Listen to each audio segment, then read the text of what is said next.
My child, stop scrolling. This is not random, and it is not for everyone.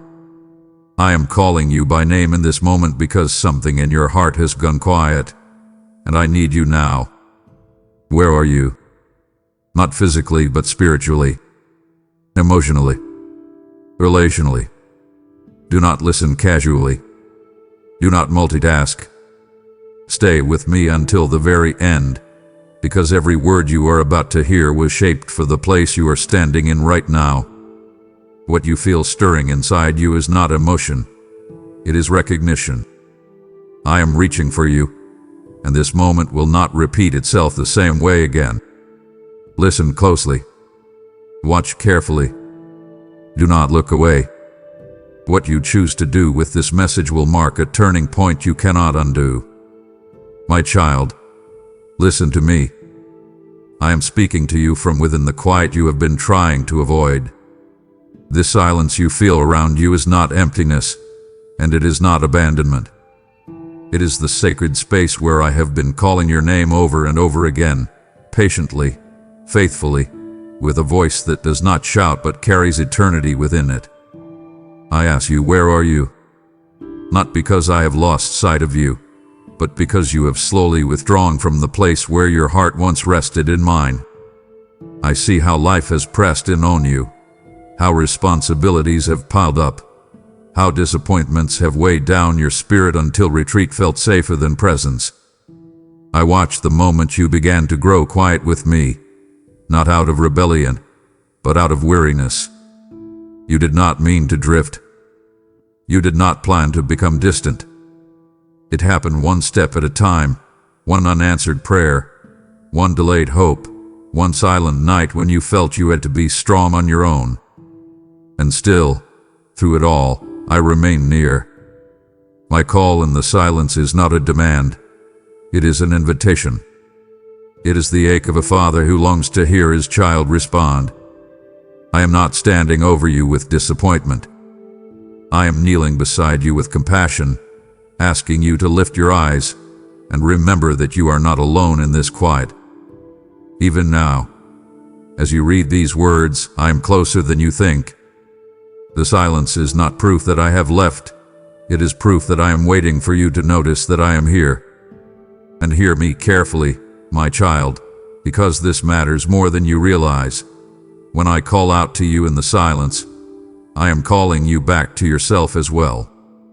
I am calling you out of survival mode, out of emotional numbness, out of the constant noise that has trained you to ignore your own soul.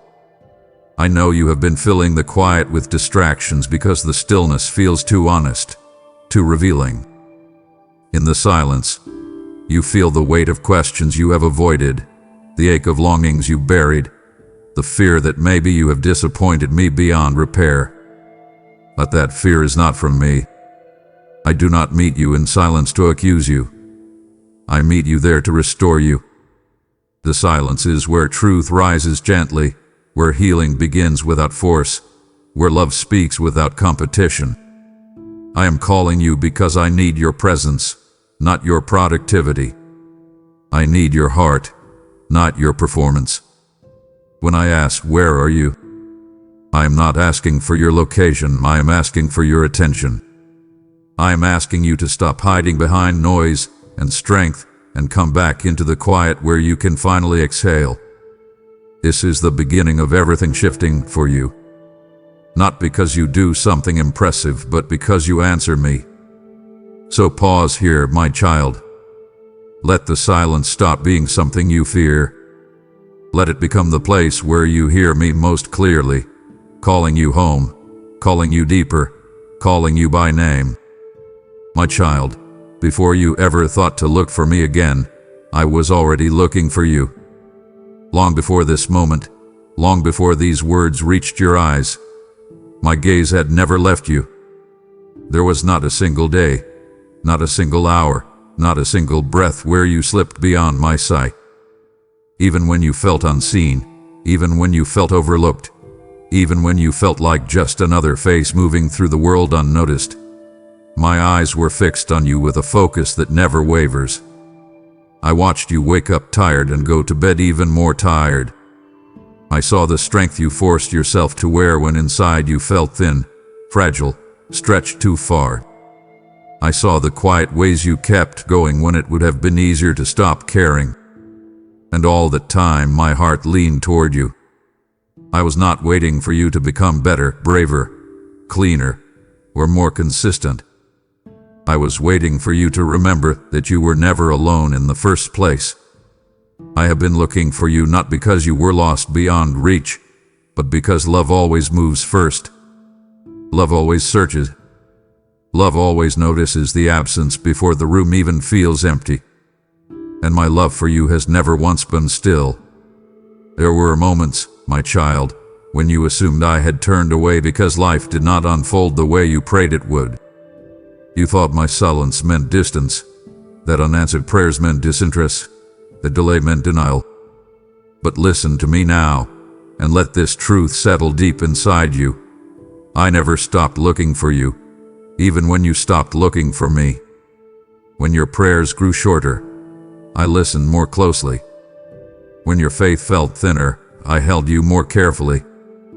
When you stopped asking because you were tired of hoping, I kept watch over the hope you laid down. You mistook my quietness for absence, but my quietness was protection. I was guarding you while you questioned me. I was shielding you while you misunderstood me. I was guiding you through paths you could not yet see, even when you thought you were walking alone. This is the great contrast you must understand. When you felt abandoned, you were actually being attended to.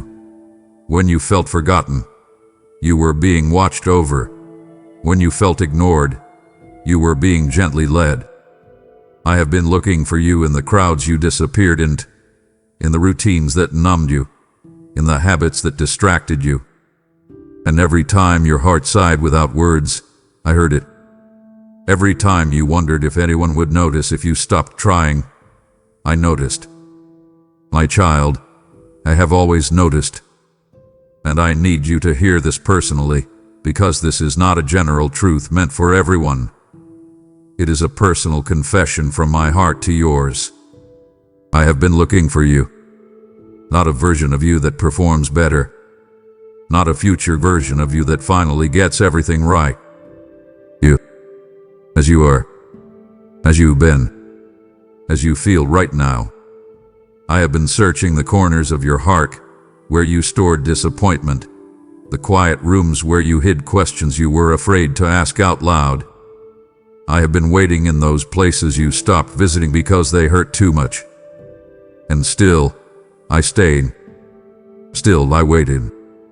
Still, I looked for you with patience that does not expire. This is why I am calling you now, because the distance you feel has never been on my side. I am close enough to whisper and strong enough to carry. I am near enough to comfort and powerful enough to restore. You have not slipped through my hands. You have not wandered beyond my reach. You have not exhausted my love. I have been looking for you every step of the way. And now that you are listening, now that you are pausing, now that you are letting your heart soften, I want you to know this. You are found, not because you ran back perfectly, but because I never stopped coming after you. My child, let me speak plainly to you now, because this matters more than you realize. This moment is not random. These words are not accidental. This message is not floating aimlessly through the air hoping someone will claim it. It was aimed. It was timed. It was written with you in mind. There are many who will hear words like these and feel nothing, skim past them, or dismiss them as coincidence. But you stopped. Something in you slowed down. Something in your spirit leaned in. That was not curiosity. It was recognition. I am not speaking to everyone right now. I am speaking to you because your heart is at a crossroads, even if you have not named it yet. I am speaking to you because I need you awake, aware, and present in this season. Not later. Not when life calms down. Not when you feel more qualified. Now, this is a divine interruption. and interruptions are uncomfortable because they demand attention. I am interrupting your momentum because you were moving forward without me, and it was costing you more than you were willing to admit. Do not minimize this moment, my child. Do not tell yourself this is just another message, just another thought, just another emotional response that will fade by tomorrow. That is how the weight of sacred moments gets lost. I am speaking with urgency because timing matters. There are seasons when I whisper gently, and there are moments when I call firmly, not out of anger, but out of necessity. This is one of those moments. I need you now because the version of you that keeps surviving without fully living cannot carry what I am preparing to entrust to you. You have been strong, but you have also been stretched. You have been faithful, but you have also been tired. And I am calling you not to demand more from you, but to give more to you. Clarity, direction, renewal, closeness. This is why this message is narrow, specific, personal. It is not meant to entertain a crowd. It is meant to awaken a heart. Yours. The contrast is clear. Many will hear, but only you were meant to respond. Many will pass by, but you were meant to pause. Many will keep going as they were, but you were meant to change direction. And hear me when I say this, because this truth carries both tenderness and weight. I need you now not because I am lacking, but because love desires partnership. I could move without you, but I choose not to. I could accomplish everything alone, but I choose to involve you. There are people you are meant to touch, prayers you are meant to pray, moments you are meant to be fully present for, but not if you remain distant, distracted, or disconnected. I am calling you into alignment, not obligation. Into relationship, not religion. Into closeness, not performance. This is not about fear, it is about focus. This is not about pressure, it is about presence. I am asking you to recognize the sacredness of now. To stop postponing your return. To stop assuming you will always feel this nudge again. To moments knock softly. Others knock only once. And this one carries my heart in it. So do not rush past it. Do not overthink it. Do not delay it. Let yourself answer me honestly. Let yourself be seen again. This is not a message for everyone, my child. It is for you. And if you receive it, if you stay with me here, you will look back on this moment and realize it was the beginning of something holy, something necessary, something that changed everything. My child, let me tell you the truth you have been too afraid to name out loud. You did not vanish from me, and you did not abandon me in a single, dramatic moment. You drifted, slowly, quietly, almost imperceptibly, one day at a time, one compromise of closeness at a time, one weary sigh that replaced prayer, one disappointment that made you pull back just a little. Drift is dangerous not because it feels rebellious, but because it feels reasonable. It disguises itself as survival. It tells you that you are just busy, just tired, just overwhelmed. And before you realize it, distance has grown where intimacy once lived. But hear me clearly, my child. You did not disappear. You did not erase yourself from my sight.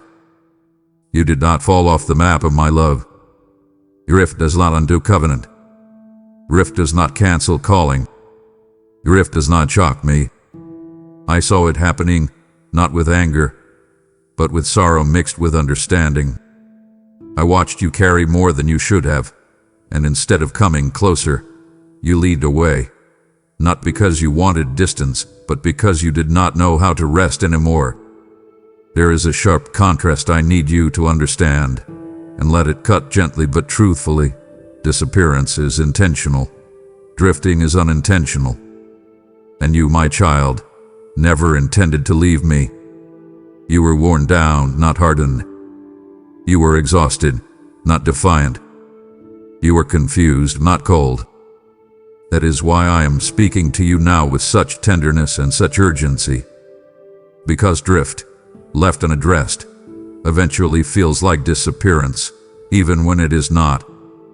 You began to assume that because you felt far, you were far. You began to believe that silence meant separation. But my presence does not fluctuate with your feelings. My nearness does not depend on your consistency. Even as you drifted, I stayed anchored to you. Even as your attention wandered, my focus never did. I was there in the background of your days, in the quiet ache you could not explain, in the restlessness that no distraction could soothe. That unease you felt was not condemnation. It was connection calling you back. And now, my child, I am inviting you to stop drifting, not by striving, not by forcing yourself back into religious motion, but by turning your heart toward me again. Drift is corrected by awareness, not shame. You do not need to run back breathless and apologetic. You need to notice where you are and let me meet you there. This is a moment of recalibration, not rejection. A moment of return, not reprimand. I am not asking you why you drifted. I already know. I'm asking you to let yourself be gathered again. Like a current gently pulling you back to shore, my voice is steady, repetitive, patient. Come closer. Come back. Not to where you think you should be, but to where you actually are. You have drifted, yes, but you are still mine. And drift can always be reversed the moment a heart decides to respond. My child, there is something I need to say to you that comes straight from the tenderness of my heart, not from authority, not from correction, but from longing. I miss our quiet moments. I miss the unguarded conversations, the simple presence, the way you used to come without rehearsing your words or hiding your fears. I miss when you did not measure your worth by productivity or your closeness by performance. There was a time when you sat with me without agenda, when silence did not make you anxious, when stillness felt safe. And I want you to know something important. I have not stopped desiring those moments just because time has passed.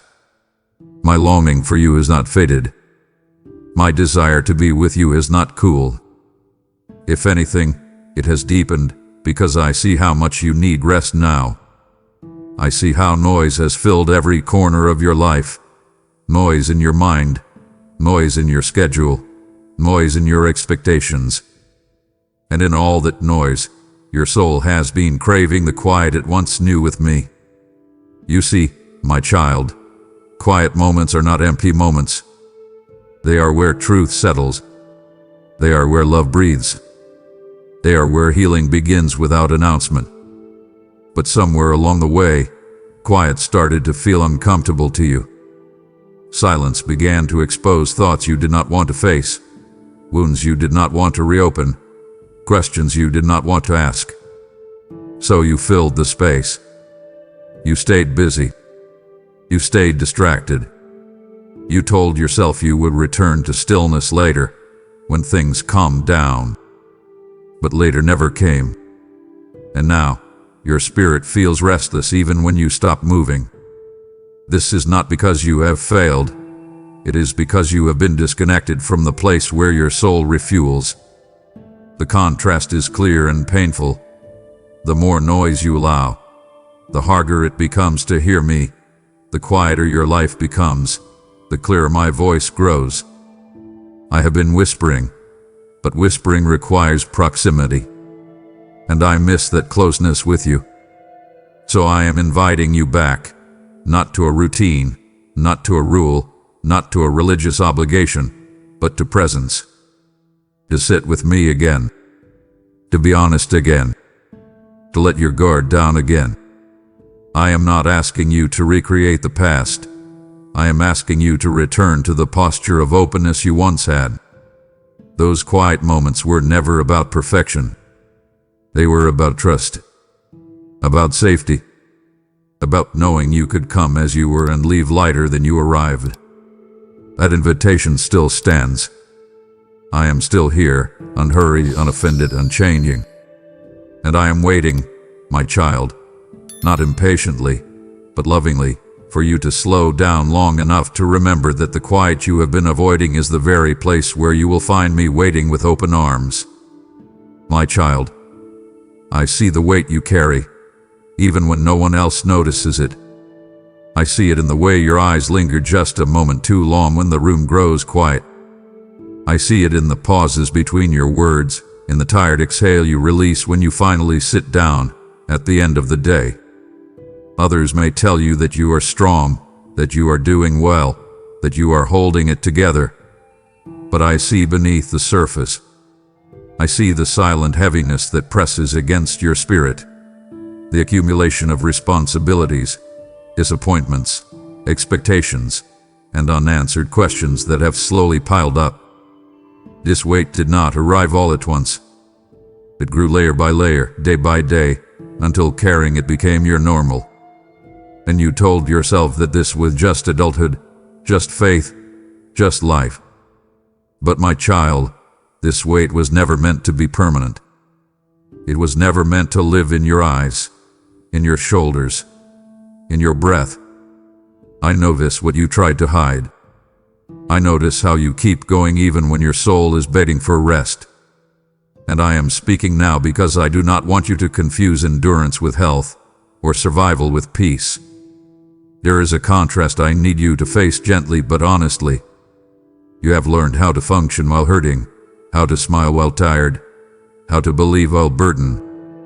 And while that shows resilience, it also reveals how long you have been carrying more than your share. Repetition has shaped your days. Wake up tired, push through, hold it together, collapse at night, repeat. Over and over. And in that repetition, you began to believe that heaviness was just part of who you are now. But that belief is not from me. I see the weight in your eyes not to accuse you, but to relieve you. I am not oppressed by how much you can endure without me. I am moved by how willing you are to let me carry you. I know the nights when your mind would not quiet, when thoughts circled endlessly and prayer felt distant. I know the mornings when you woke up already exhausted. And I want you to hear this clearly. You do not have to prove your strength by continuing to carry what I am offering to take. The weight you bear is not a badge of honor. It is a signal that it is time to come closer. So listen to me now, my child, because this is an invitation wrapped in compassion and urgency. Look at me. Let me see you fully, without the armor, without the forced composure. Let me lift what you have normalized. Let me interrupt the cycle that has trained you to believe that exhaustion is just the cost of living faithfully. I see the weight in your eyes because I see the tenderness of your heart underneath it. And that tenderness matters to me. You are not weak for feeling tired. You are not failing because you need rest.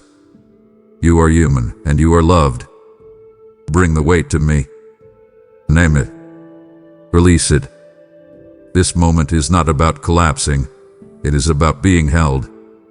And when you let me take the weight, you will begin to recognize yourself again, not as someone merely surviving, but as someone finally breathing freely in my presence. My child, hear this truth slowly, because it runs deeper than you realize. You were never meant to do this alone.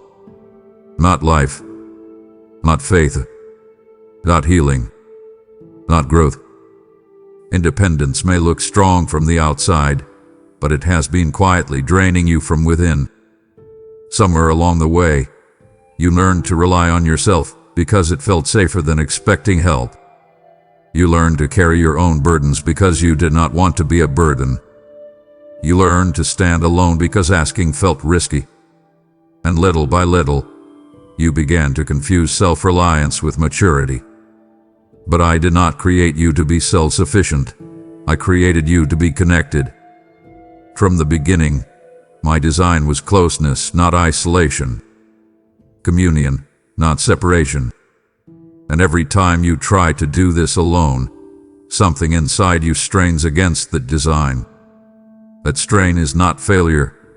It is your soul remembering how it was meant to live. There is a powerful contrast you must recognize, my child. Doing life alone feels controlled, predictable, and contained. Doing life with me feels vulnerable, dependent, and open. And vulnerability can feel frightening when you have been hurt, disappointed, or let down before. So you chose the illusion of control over the risk of closeness. But control has cost you softness. It has cost you rest. It has cost you joy. Repetition has reinforced this pattern. Handle it yourself. Don't ask. Don't lean. Don't fall. And again. And yet, despite all your effort, the weight remains. That is because independence was never meant to be your refuge. I am. When I say you were never meant to do this alone, I am not criticizing you for coping.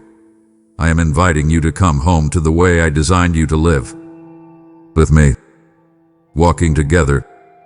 Sharing the load. Letting love carry what strength never could. So come closer now, my child, and let me speak this over you with clarity and kindness. You do not have to be strong all the time. You do not have to have answers before you come to me.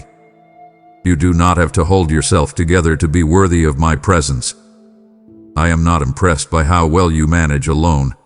I am delighted when you reach for me. Dependence is not weakness in my kingdom. It is trust. It is alignment. It is humility that opens the door for grace to flow freely. I want to walk with you again, step by step, moment by moment. I want to share the decisions, the fears, the hopes, the healing. Let go of the belief that you must do this alone to be strong. True strength is letting yourself be loved, guided, and supported. You were never meant to carry life by yourself.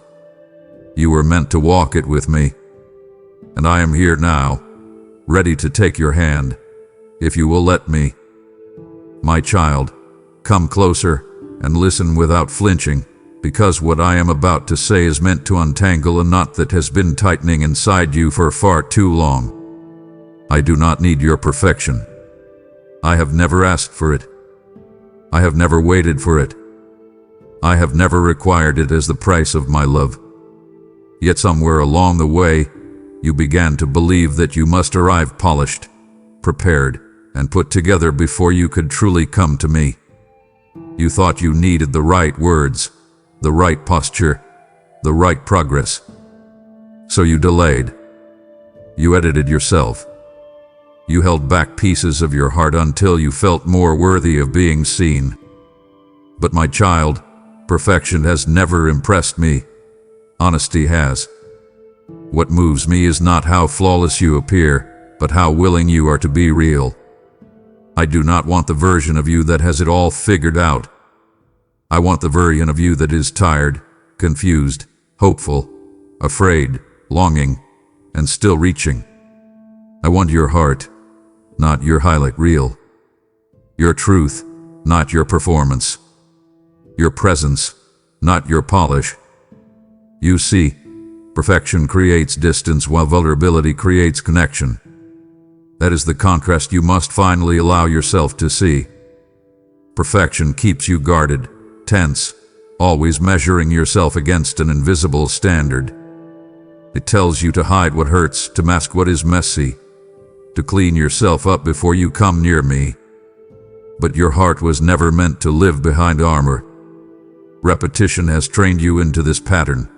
Try harder, do better, be stronger, fail quietly, repeat. Over and over. And each time, you assumed I was watching with a checklist in my hand. But I have never been counting your failures or grading your faith. I have been waiting for your heart to open. I have been waiting for you to stop striving and start trusting. The truth is simple and sharp and freeing all at once. You cannot perfect your way into closeness with me. You can only surrender your way into it.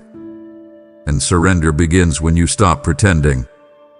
So let me ask you gently, my child, what part of your heart have you been holding back because it feels too broken, too inconsistent, too disappointing? Bring that part to me. Not tomorrow. Not after you fix it. Now. I already see it, and I am not repelled by it. I am drawn to it. I do not need you to be flawless to be faithful. I need you to be available. I need you to show up as you are and let me do what only I can do. Lay down the exhausting belief that you must earn my closeness. You were never meant to perform for my affection. You were meant to rest in it.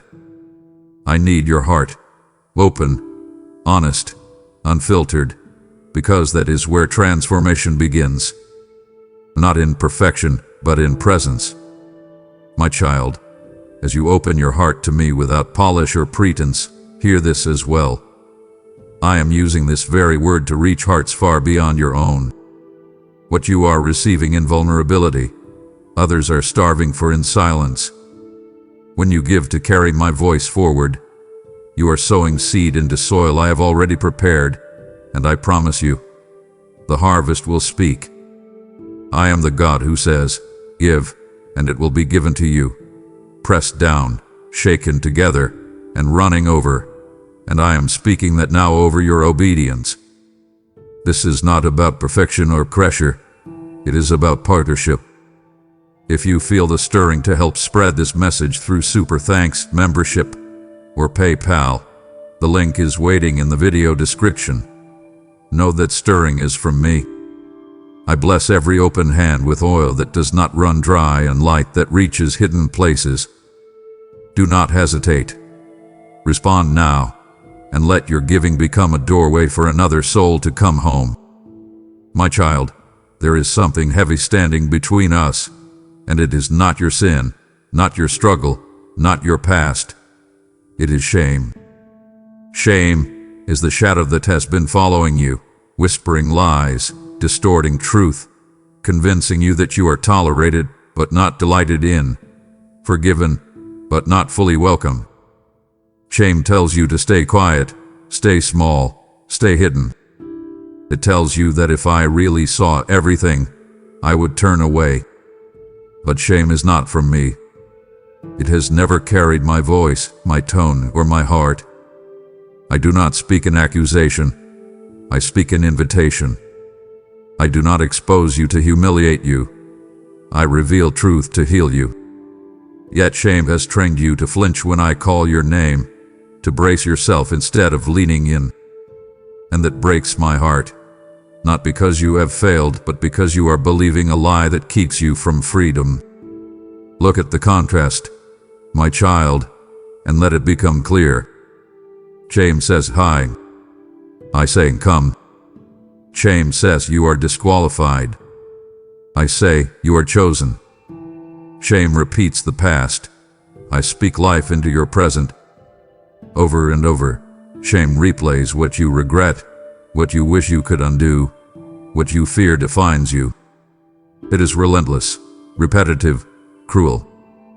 But my voice is steady, patient, and true. I do not define you by your worst moment. I define you by my love. I see the things you are ashamed of, yes, but I also see the courage it took to survive them, the tenderness that remained when bitterness could have taken root, the faith that flickered even when you felt unworthy to pray. Shame wants you hidden because hidden hearts cannot be healed. But I want you seen, known, and restored. So hear me now, my child, because this is a turning point if you allow it to be. Stop hiding behind shame.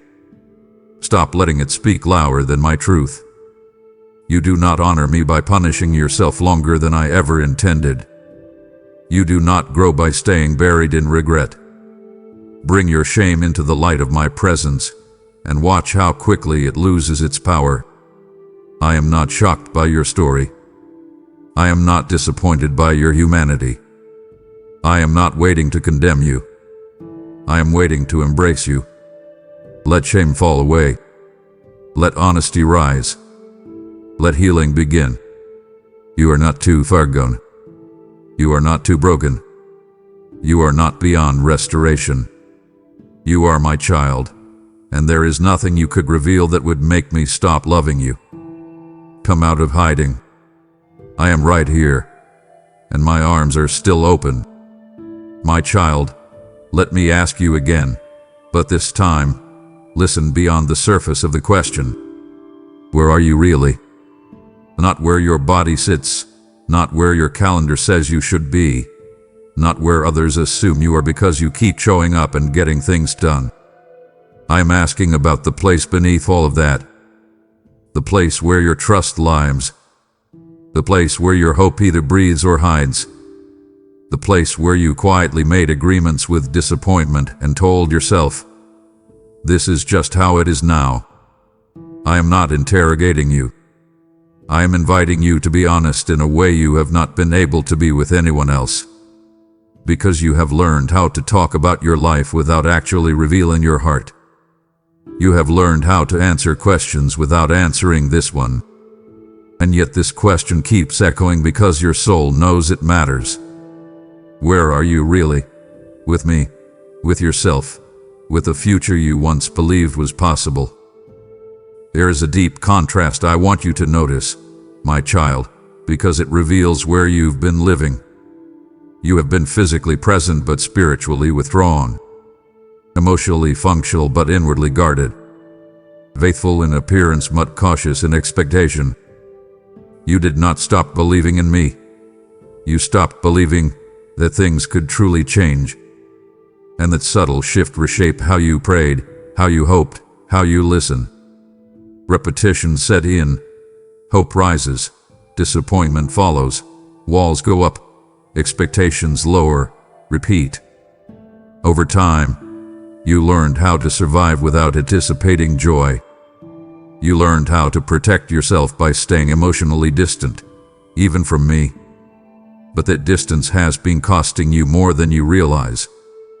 It has kept you safe from pain, yes, but it has also kept you from wonder, from intimacy, from the fullness of relationship I desire with you. I am not asking where you are to expose you. I am asking so I can restore what you laid down without noticing. So come with me now, my child, and let's name the place you are actually standing in. Are you tired of hoping? Are you afraid of being disappointed again? Are you unsure whether you can trust my promises the way you once did? Bring that truth to me. Not the version you think sounds faithful, but the one that feels real. I can work with honesty. I cannot heal what is hidden behind polite answers. Where are you really? Tell me. I am not waiting to correct you. I am ready to meet you exactly there. And when you let yourself answer honestly, you will feel something shift, because truth spoken in my presence never leaves you where it found you. It opens a door. It creates space. It invites light. And that is where restoration begins.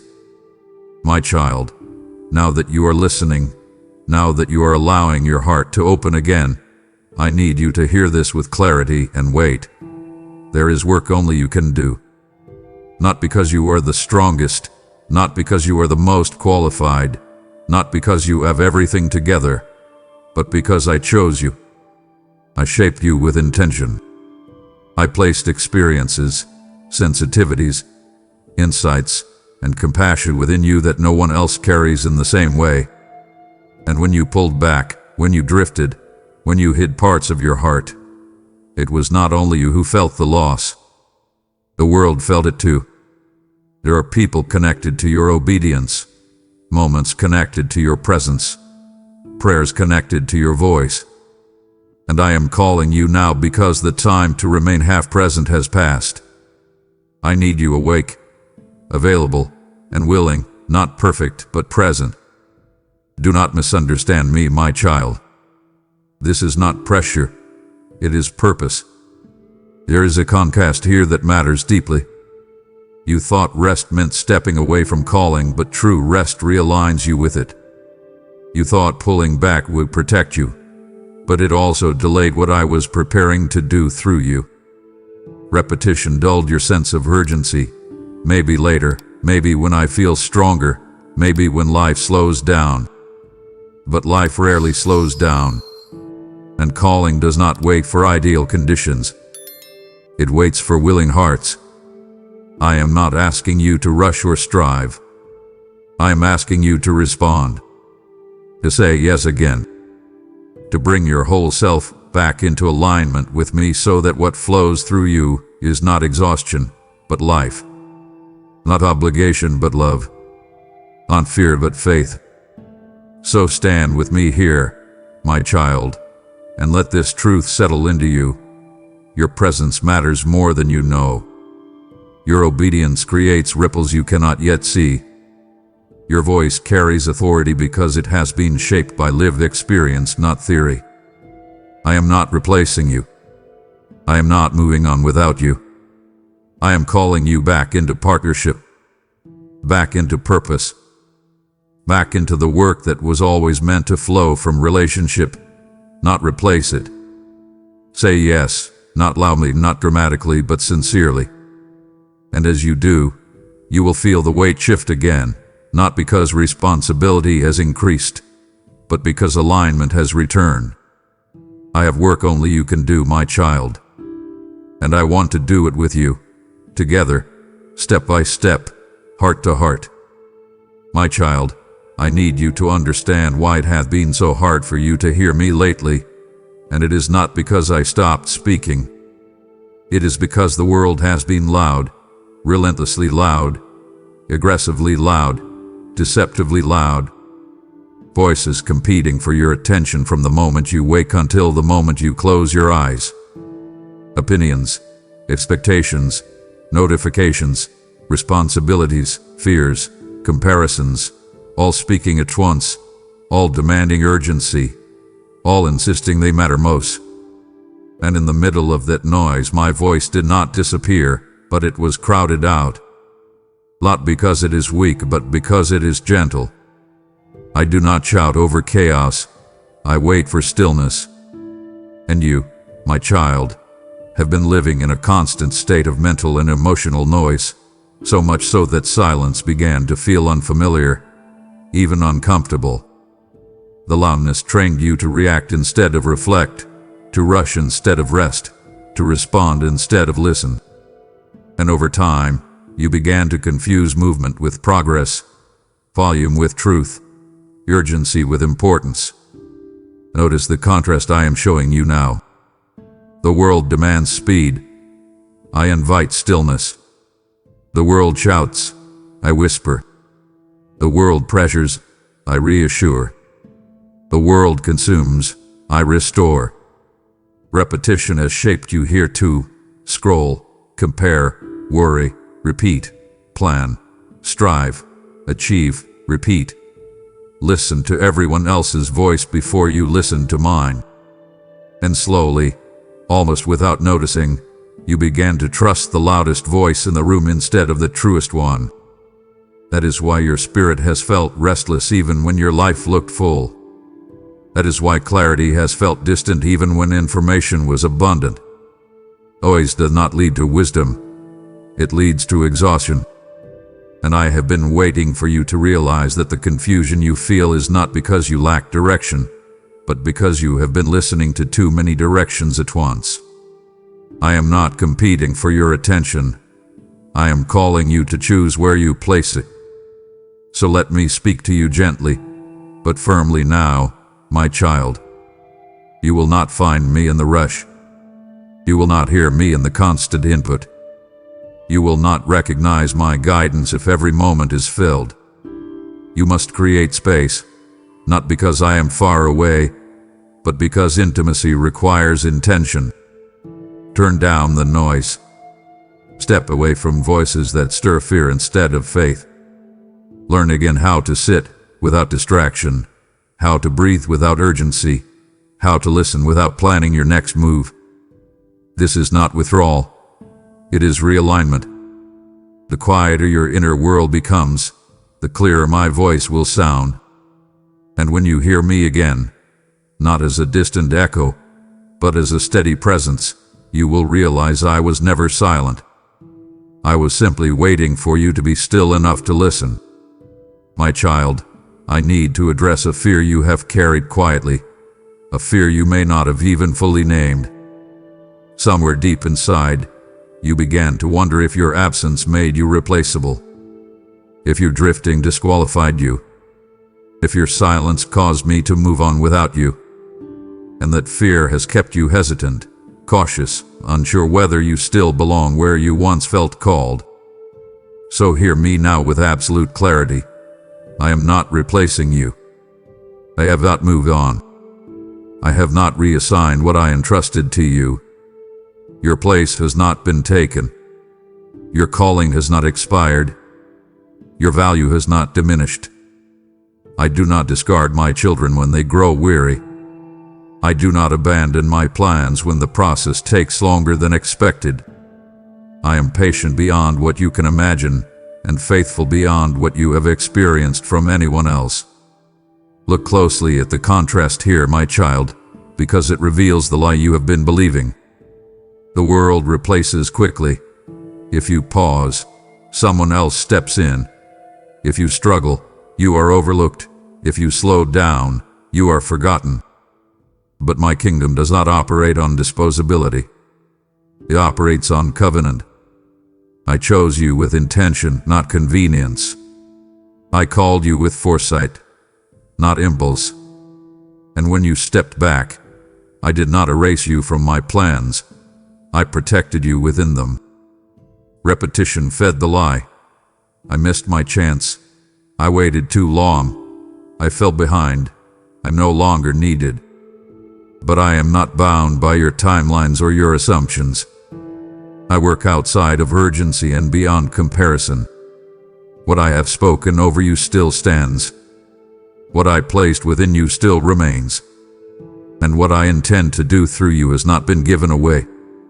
So stand here with me for a moment, my child, and let this truth replace the fear. You are not late. You are not forgotten. You are not interchangeable. You are chosen, still, needed, still, called still. I am not replacing you because what I placed in you cannot be replicated. Your voice, your story, your sensitivity, your obedience, these are not generic tools. They are specific, intentional, irreplaceable. Come back into alignment without shame. Step forward without fear. Your seat is still there. Your name is still spoken. Your purpose is still alive. And I am here, not disappointed, not distant, but waiting with open arms for you to take your place again, right beside me. My child, I need you to feel the weight and warmth of this truth at the same time. You are needed now. Not when you feel stronger. Not when you feel clear. Not when everything settles into a neat and manageable shape. Now, this moment you are in, uncertain, tender, where is not an interruption to your purpose, it is the doorway into it. I am not calling you into urgency to pressure you, but into presence to awaken you. There is a nowness to this season that matters. The window is open. The timing is alive. The ground beneath your feet is prepared. And if you keep telling yourself you will step forward later, you may miss the grace that is only available in this moment. I am not asking for everything from you. I am asking for your yes, your attention, your availability, your willingness to show up honestly right where you are. The lie you have been believing says you must be fully healed before you are useful. The truth is that obedience often becomes the path to healing. Notice the contrast, my child, because it reveals why hesitation has been so costly. You thought waiting would protect you. It has actually prolonged your weariness. You thought stepping back would give you time to recover. It has quietly drained your sense of purpose.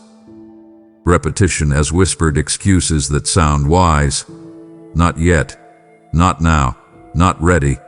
over and over until delay felt responsible. But delay, when born of fear or shame, slowly erodes confidence and dulls spiritual sensitivity. I am not condemning you for waiting. I am inviting you to recognize that waiting has reached its end. This is the moment where faith becomes movement, where listening becomes responding, where awareness becomes action. Not frantic action. Faithful action. Simple obedience. One step. One choice. One quiet yes that realigns your heart with mine. So let me speak to you plainly, my child, as a father who loves you too much to let you stay stuck. You are needed now because your presence carries something no one else can bring. Your compassion shaped by pain. Your discernment refined by waiting. Your humility formed through struggle. These are not weaknesses. They are qualifications. Do not disqualify yourself from the very moment I have been preparing you for. Come as you are. Step forward with me. Let now be the moment you stop postponing obedience and start living aligned again. You are needed now, not because the world demands you, but because love invites you.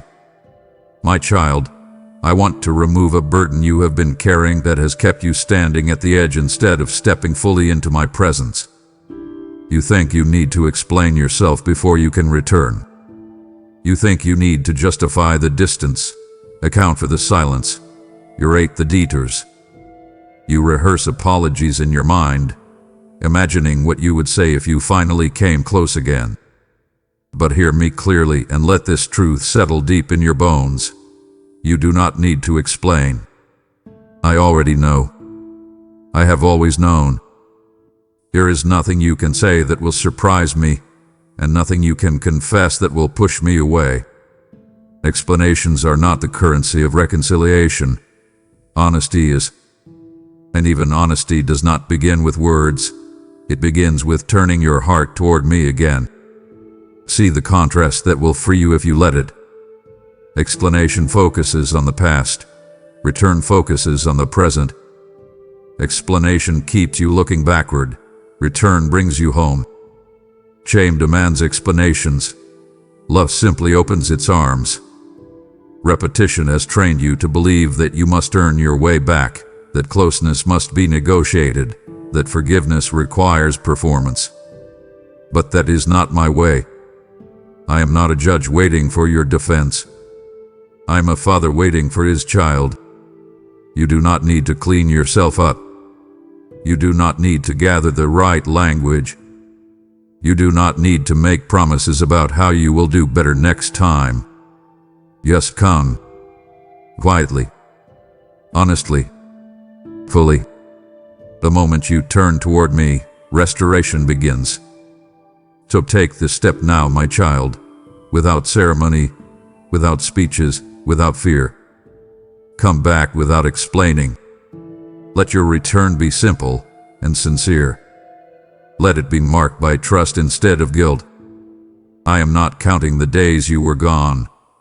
I am celebrating the moment you return. There is nothing fragile about my love. It does not shatter when tested by distance. It does not weaken when strained by silence. It remains steady, patient, and open. Come back now. Not because you owe me an explanation, but because you belong with me. And when you do, you will realize that home was never closed, it was waiting. My child, sit with me here for a moment and let this truth wash over you slowly, because it is heavier and gentler than you expect. I have been waiting patiently, not with crossed arms, not with disappointment burning in my eyes, but tapping my foot, counting your missteps. I have been waiting the way a loving father waits, watchful, hopeful, unwavering. Time does not frustrate me the way it frustrates you. Delay does not weaken my resolve. Silence does not mean absence in my heart. While you measured the distance by days and seasons, I measured it by love, and love never ran out. Even when you thought you had taken too long, even when you told yourself, Surely now it's too late. I remained right where I promised I would be. Waiting is not passive for me. It is active, intentional, filled with care. While you were figuring out how to survive, I was arranging moments, softening circumstances, protecting you from things you never saw coming. My patience has never been boredom. It has always been devotion. You see, my child, there is a contrast you must let reshape your understanding of me. Human patience wears thin. Divine patience grows deeper. Human waiting is anxious, my waiting is angered. Over and over, you replayed your delays. I should have come sooner. I should have listened earlier. I should have responded faster. And repetition turned regret into a voice that kept you from moving forward. But my patience does not keep score. My patience does not rehearse your failures. My patience holds space for your return. I knew the pace of your healing would be slower than your intentions. I knew fear would tangle your steps. I knew weariness would dull your urgency. None of that surprised me. None of it offended me. I have waited through your confusion, your avoidance, your half-steps, your quiet resistance, not because I was powerless to intervene, but because love honors process. I did not rush you because rushing would have broken you. I did not force you because force would have wounded trust. I waited because waiting preserved relationship. And now, my child, I need you to hear this clearly so you stop punishing yourself for time that has already passed. My patience has a purpose, and that purpose is meeting you here, now. This moment is not diminished because it took longer to arrive. It is in which what you bring to me now carries more depth, more humility, more awareness than it would have before. You are not behind. You are ripened by the waiting. And I am still here, not weary of you, not tired of believing in you. My patience has been making room for you to return without fear, without pressure, without the sense that you must make up for lost time. Come closer and rest in this truth. The door never closed. The invitation never expired. And my patience has been holding the space open for you all along. My child, just as I waited patiently for you, I am now sending you to help me wait patiently for others. There are hearts standing at the edge of return, and this word is the light I am using to guide them home. When you give, you are placing oil in the lamp, manna on the journey, and fire on the altar of someone else's faith. I remind you of my living word. Those who sow generously will also reap generously. And I am watching over that promise even now. This moment is not accidental. It is an appointed intersection of patience and purpose. If I have been faithful to wait for you, will you now help me reach those still finding their way? Give through Super Thanks, membership, or PayPal.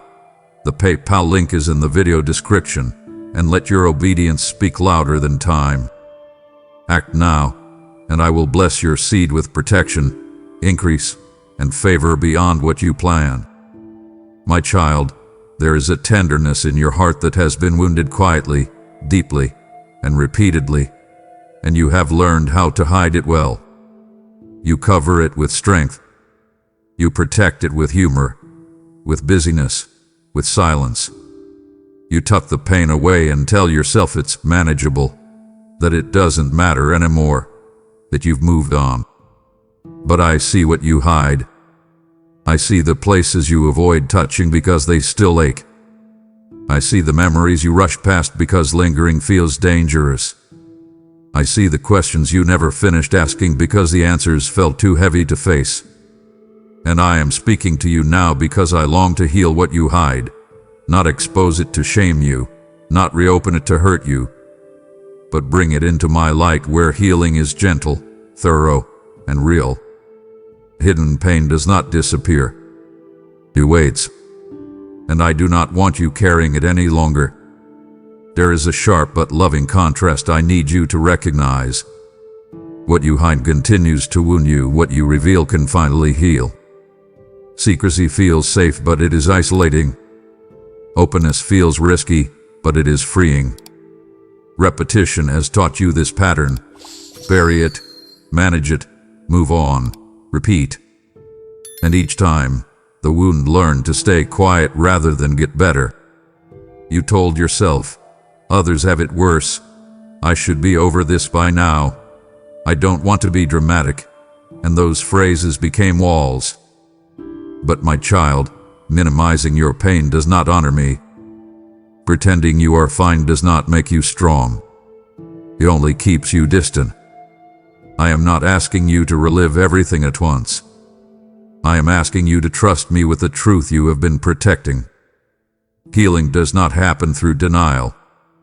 It happens through surrender. So bring me what you have hidden. Bring me the grief you never processed, the disappointment you never voiced, the rejection that reshaped how you see yourself. Bring me the fear that whispers at night, the shame that still flares unexpectedly, the hope you are afraid to resurrect because it once hurt to lose it. I already know it all, my child, but I want you to know that you are safe to reveal it here. I do not heal from a distance. I heal through closeness. And when you let me touch what you have hidden, you will discover something holy and unexpected. The wound does not define you, and the pain does not have the final word. I long to heal what you hide because on the other side of that healing is freedom, softness, and a deeper intimacy with me than you have ever known. My child, I need you to hear this without distortion, without hesitation, without the interference of every voice that has ever told you otherwise. You are still my child. Not because you stayed consistent, not because you did everything right, not because you never wandered, but because I chose you, and I do not revoke my love when the road gets hard. Sonship was never fragile. Daughterhood was never conditional. You did not age out of my affection. You did not outgrow my grace. You did not disqualify yourself during the seasons you struggled just to breathe spiritually. You are still mine. When you questioned yourself, I remained certain. When you doubted your place, I guarded it. When you wondered if you still belonged, I held your name close to my heart. Identity does not evaporate because of distance. Relationship does not dissolve because of silence. You are still my child, and nothing you failed to do, nothing you wish you had done differently, nothing you carry in regret has changed the truth. Let me show you the contrast clearly, because this is where your heart has been fighting quietly. The world measures belonging by performance. I measure it by covenant. The world withdraws love when expectations are unmet. I deepen mine when you are weary. Repetition taught you a lie. If I mess up enough times, I'll eventually lose my place. And slowly, that lie shaped how you approached me. Carefully, ardently, with hesitation instead of confidence. You stopped running to me and started approaching cautiously, as if love had conditions you might violate. But my child, I never loved you for what you produced. I loved you because you are mine. I disciplined you to protect you, not reject you. I corrected you to restore you, not remove you. Even when you felt far away, you were still under my covering. Even when you felt unworthy, you were still called beloved. Your worst seasons did not redefine you. They revealed how deeply you are held. So let this truth settle into the deepest part of you now. You do not need to earn your way back into my arms. You are not a guest who overstayed. You are not a servant who failed an evaluation. You are my child. And children are restored, not replaced. Held, not exiled. Taught, not discarded. Come closer now without fear. Speak freely without shrinking. Let your heart relax back into the safety of knowing you belong. The enemy wants you to believe that identity is fragile. I want you to know it is sealed. You are still my child. You always have been. And I am not letting go of you now. My child, pay close attention to this moment, because what is happening right now is sacred and deliberate. I am knocking, not forcing. I am calling, not dragging. I am inviting, not coercing. Love never storms the door, it waits to be welcomed. I could overwhelm you with power. I could silence every doubt in a single breath. I could move circumstances so dramatically that you would have no choice but to respond. But that would not be relationship, that would be control. And I want your heart, not your compliance. I want your yes, not your surrender under pressure. That is why I knock. Gently, persistently, faithfully. Every nudge you felt, every moment of pause, every inner stirring that told you pay attention. This matters. That was me. Not invading your life, but standing at the threshold of your heart, waiting for you to open. Notice the contrast here, my child, because it reveals the kind of father I am. The world forces outcomes, I cultivate willingness. The world pushes, I invite. The world manipulates with fear, I draw with love. Repetition has trained you to expect force, to believe that if something is truly important, it will come with pressure, panic, or urgency rooted in anxiety. But my urgency is different.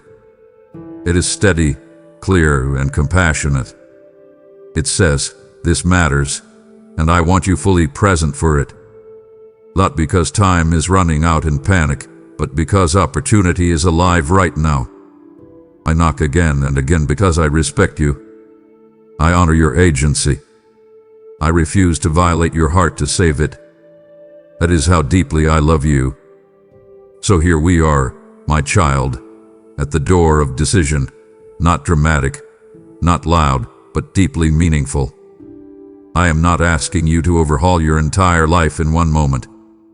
I am asking you to open the door, to let me in where I have been waiting, to respond not with fear, but with trust. Do not mistake my gentleness for passivity. I knock because I am committed. I wait because I am faithful. I speak because I care. And I am still here, hand raised, heart open, presence near. I will not force you, but I am inviting you now. Open the door. Let love lead. Let relationship deepen. Let this be the moment you choose closeness over distance, trust over hiding, and presence over delay. My child, I need you to understand the gravity of what this moment truly is. This is not just another pause in your day. This is not just another emotional stirring that will fade once life resumes its pace. This is a turning point, a hinge moment, a quiet intersection where one path continues as it has been, and another opens into something new, something deeper, something aligned. Turning points rarely announce themselves with thunder. They come softly, but they carry weight. They ask for discernment. They demand honesty. And they require a response. You can feel it, even if you cannot fully explain it. The sense that something is shifting, that something is being asked of you, that standing still is no longer neutral. This is the moment where awareness becomes decision, where listening becomes choosing. And I am here with you in it, not watching from a distance, but standing close, steady, present, inviting you to step forward with me. There is a sharp contrast here that I want you to see clearly, because it will help you understand why this feels so significant. You have lived through many seasons of endurance, many stretches where survival was enough, where getting through the day was victory. But this moment is not about endurance. It is about alignment. It is not about holding on. It is about turning toward. Repetition shaped your old rhythm. Cope, adapt, push through, repeat.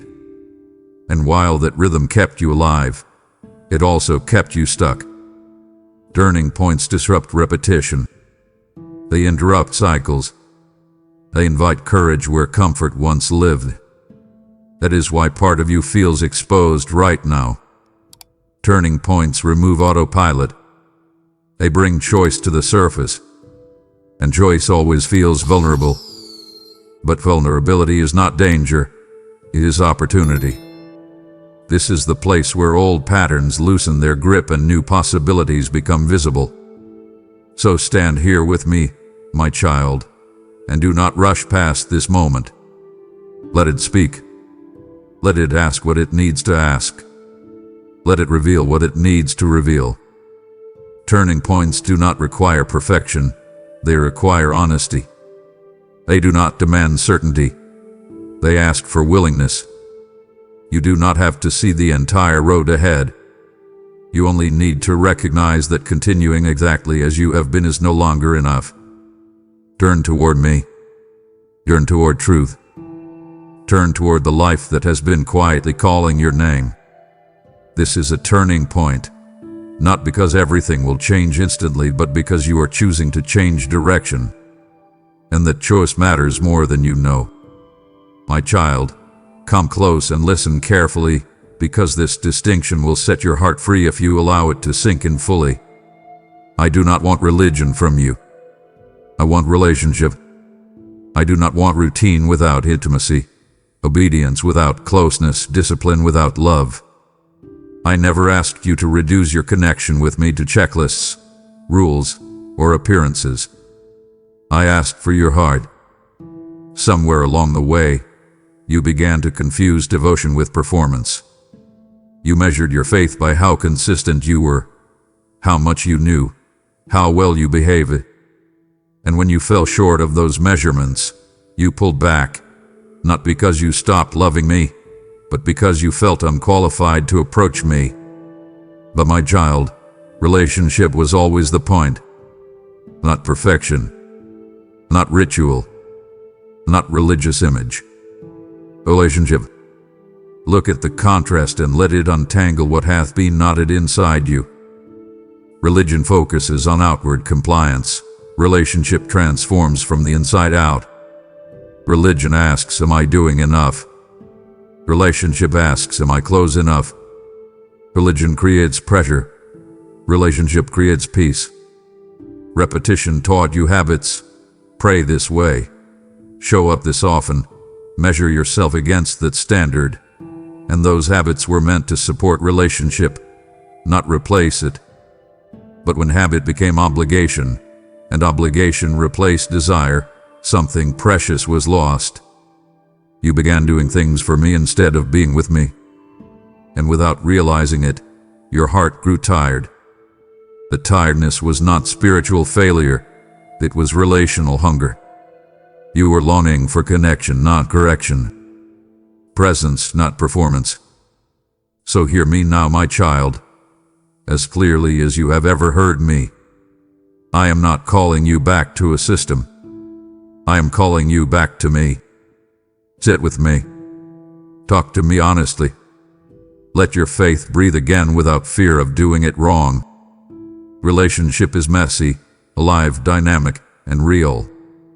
It allows questions. It holds space for doubt. It grows through trust, not pressure. I want to walk with you, not manage you. I want to know your heart, not just your habits. Let go of the version of faith that exhausted you and step into the one that restores you. Relationship is where life flows. Relationship is where healing deepens. Relationship is where you will finally feel at home again. And I am here, ready, inviting you into that closeness, right now. My child, I can feel the exhaustion in your spirit, even as you try to name it something else.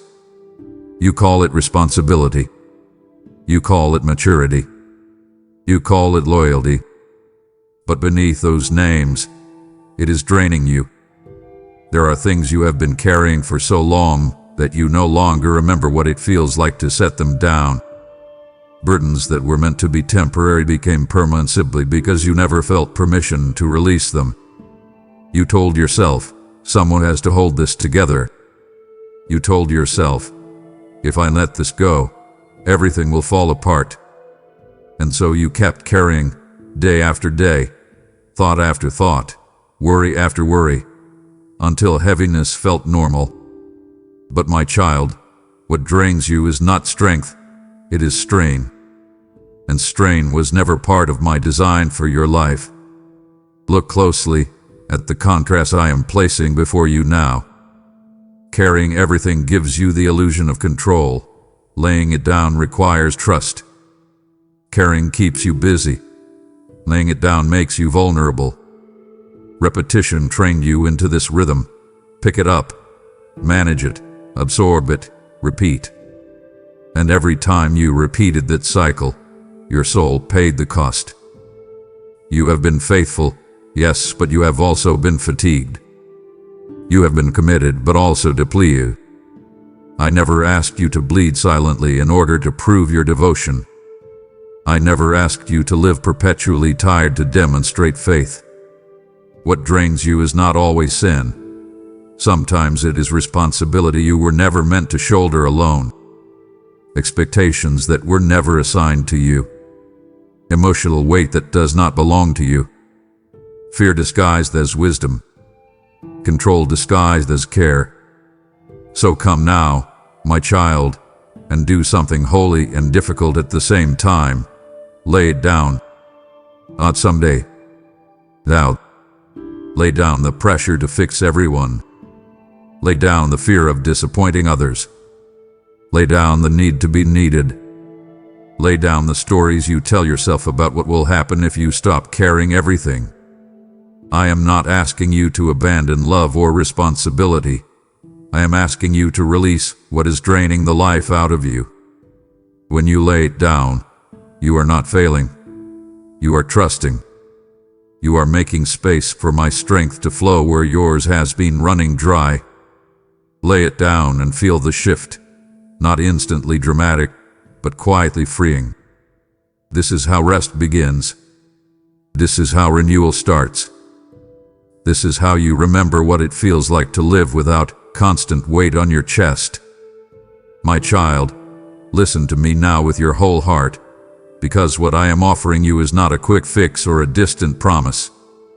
I am offering you my presence, steady, faithful, and near. I will walk with you again, not ahead of you, leaving you to catch up, not behind you, watching you struggle alone. With you, step by step, pace by pace, moment by moment. You do not have to sprint into the future or drag yourself out of the past. You only need to take the next step with me. Walking together means you no longer have to guess which direction to take in isolation. It means decisions become shared, burdens become lighter, and the road becomes less frightening simply because you are not alone on it anymore. See the contrast that brings peace if you let it. Walking alone demands certainty. Walking with me requires trust. Walking alone makes you responsible for outcomes. Walking with me invites guidance. Repetition taught you how to push forward independently. Decide, act, absorb the consequences, repeat. And that repetition wore you down. But walking with me changes the rhythm. It slows the pace without stalling progress. It replaces pressure with presence. It turns the journey from something you must survive into something you can actually experience. I am not asking you to leap forward in faith. I am asking you to walk, one honest prayer, one surrendered choice, one quiet yes at a time. That is how transformation happens. Not in leaps, but in steps taken together.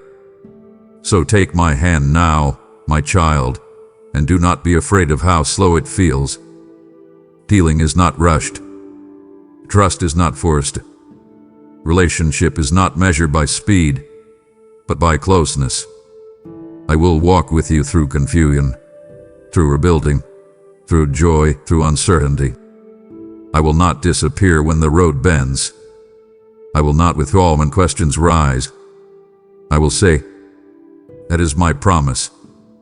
And as we walk, you will notice something sacred unfolding. You will begin to recognize yourself again. Not the exhausted version, not the guarded one, but the one who walks in peace, guided by love, supported by presence, and confident that every step is taken with me. My child, pause here. Do not rush past this moment. Do not skim it. Do not brace yourself as if what I am about to say is a demand. This is not a command shouted from a distance. It is a plea spoken up close. Answer me. Not with polished words, not with rehearsed prayers, not with the language you think sounds faithful. Answer me with your heart. I have been speaking, calling, knocking, waiting, and now the moment has come where silence itself has become an answer. You have felt this tension building inside you, the pressure of knowing that something must be responded to. This is not anxiety, it is invitation. It is the holy discomfort that comes when love refuses to let distance remain unaddressed. I am not asking you to impress me. I am asking you to acknowledge me, to turn your face toward mine and say, "Here I am." Even if your voice shakes, even if your faith feels thin, even if all you can offer is honesty wrapped in exhaustion. Answer me, my child, because relationship cannot move forward when one heart keeps speaking and the other stays hidden. There's a contrast here that reveals why this moment feels so weighty. You have been listening for a long time, but listening without responding eventually becomes avoidance. You have nodded internally, felt stirred emotionally, even agreed with truth, but agreement without response does not transform. Repetition lulled you into delay. I'll answer later. I'll deal with this when I'm stronger, when I'm clearer, when life is quieter. And while delay felt harmless, it slowly trained your heart to stay passive when it was meant to engage. I'm not accusing you, I'm awakening you. This is the moment where faith becomes personal again, not theoretical. Where connection becomes mutual, not one-sided. Where you move from being spoken to into speaking with me again. Answering me does not require eloquence.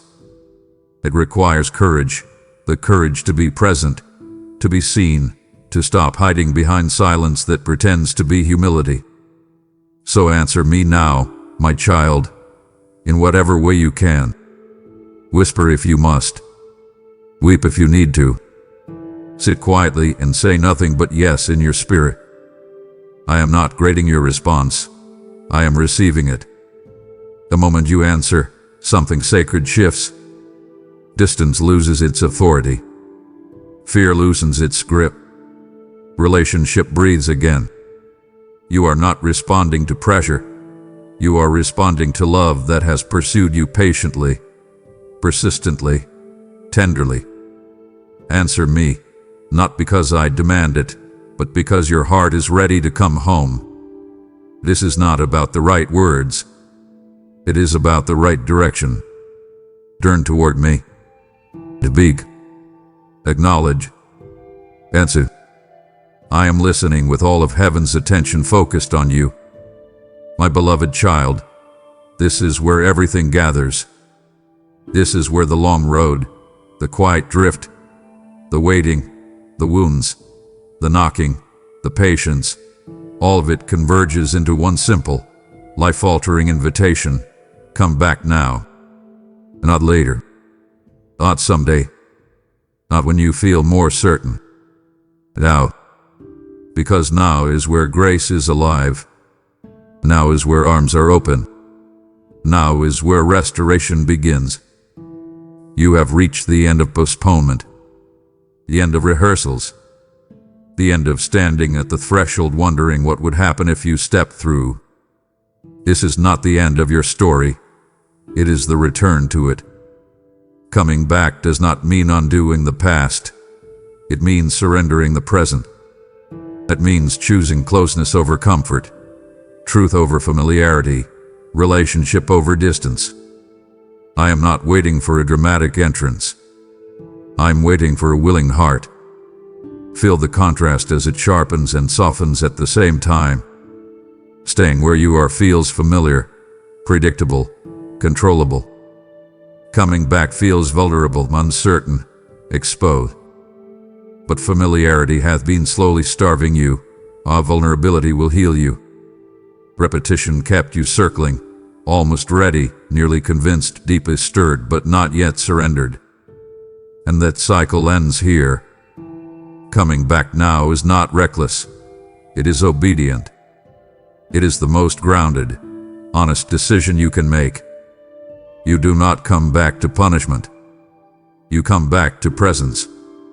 You do not come back to disappointment. You come back to delight. You do not come back to earn your place. You come back because it has always been yours. The fear that something has changed irreversibly is a lie. The truth is this: what waited for you then is still waiting for you now, only deeper, richer, more ready to hold you. So come back now, my child. Bring your whole self. The parts that are confident and the parts that are afraid. The faith that is strong and the faith that is flickering. The joy you remember and the grief you still carry. Do not split yourself at the door. Come as one. Honest, present, willing. This is not the restart of a program. It is the renewal of a relationship.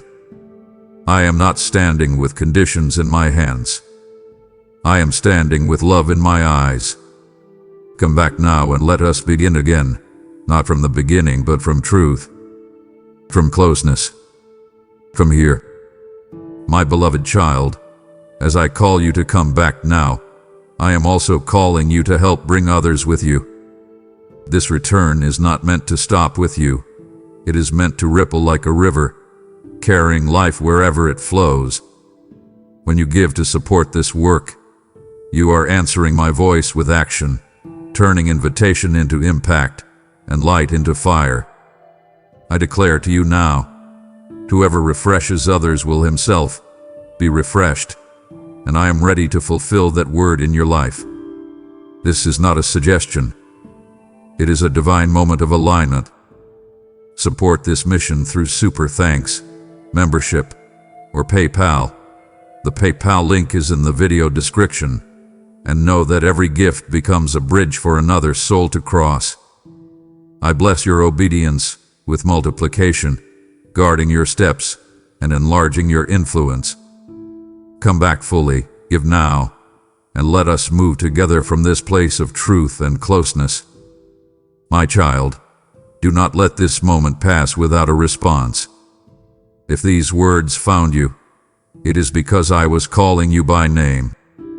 Declare it openly. Type, "Here I am, Father. I am coming back now." Let your words become a doorway, a witness, a turning point. As you declare it, chains loosen, distance breaks, and your heart steps forward into alignment. Answer me here, and let heaven see that you chose to come home. And once you have spoken those words, let them echo within you for a moment.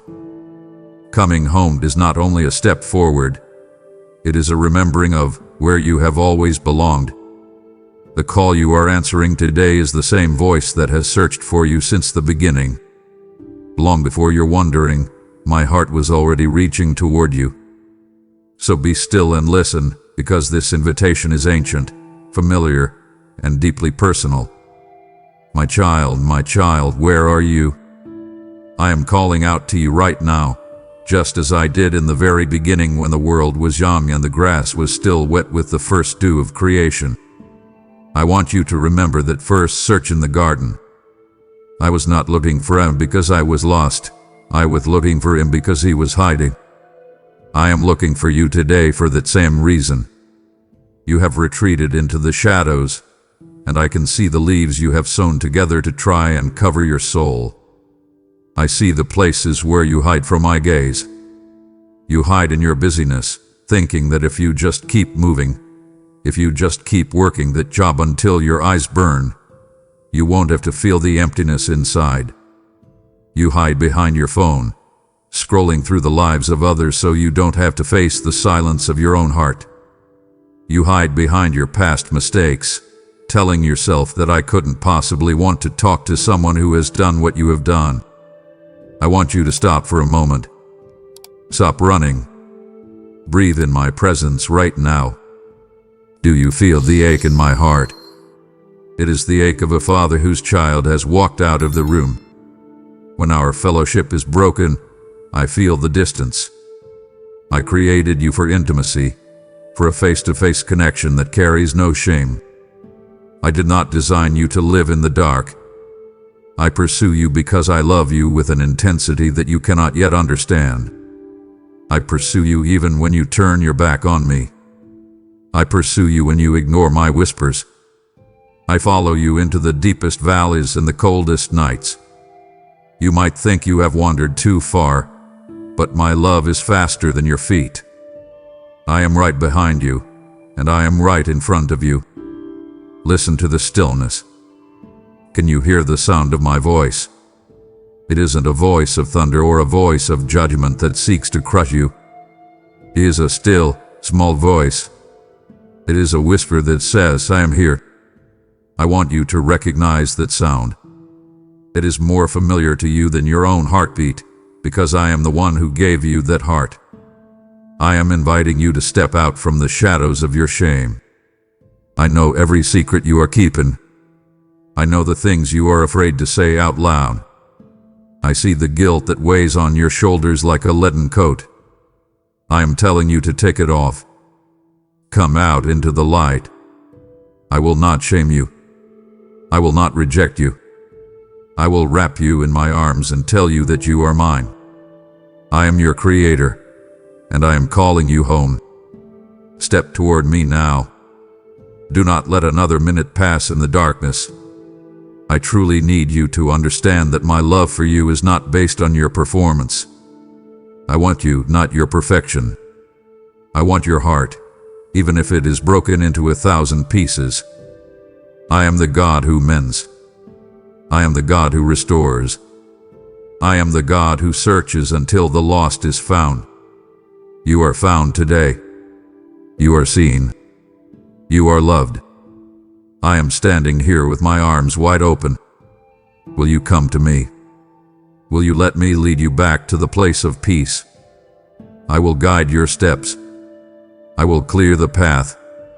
I will be your light in the darkness. You do not have to hide anymore. I am here, and I am calling your name. My child, look at your hands.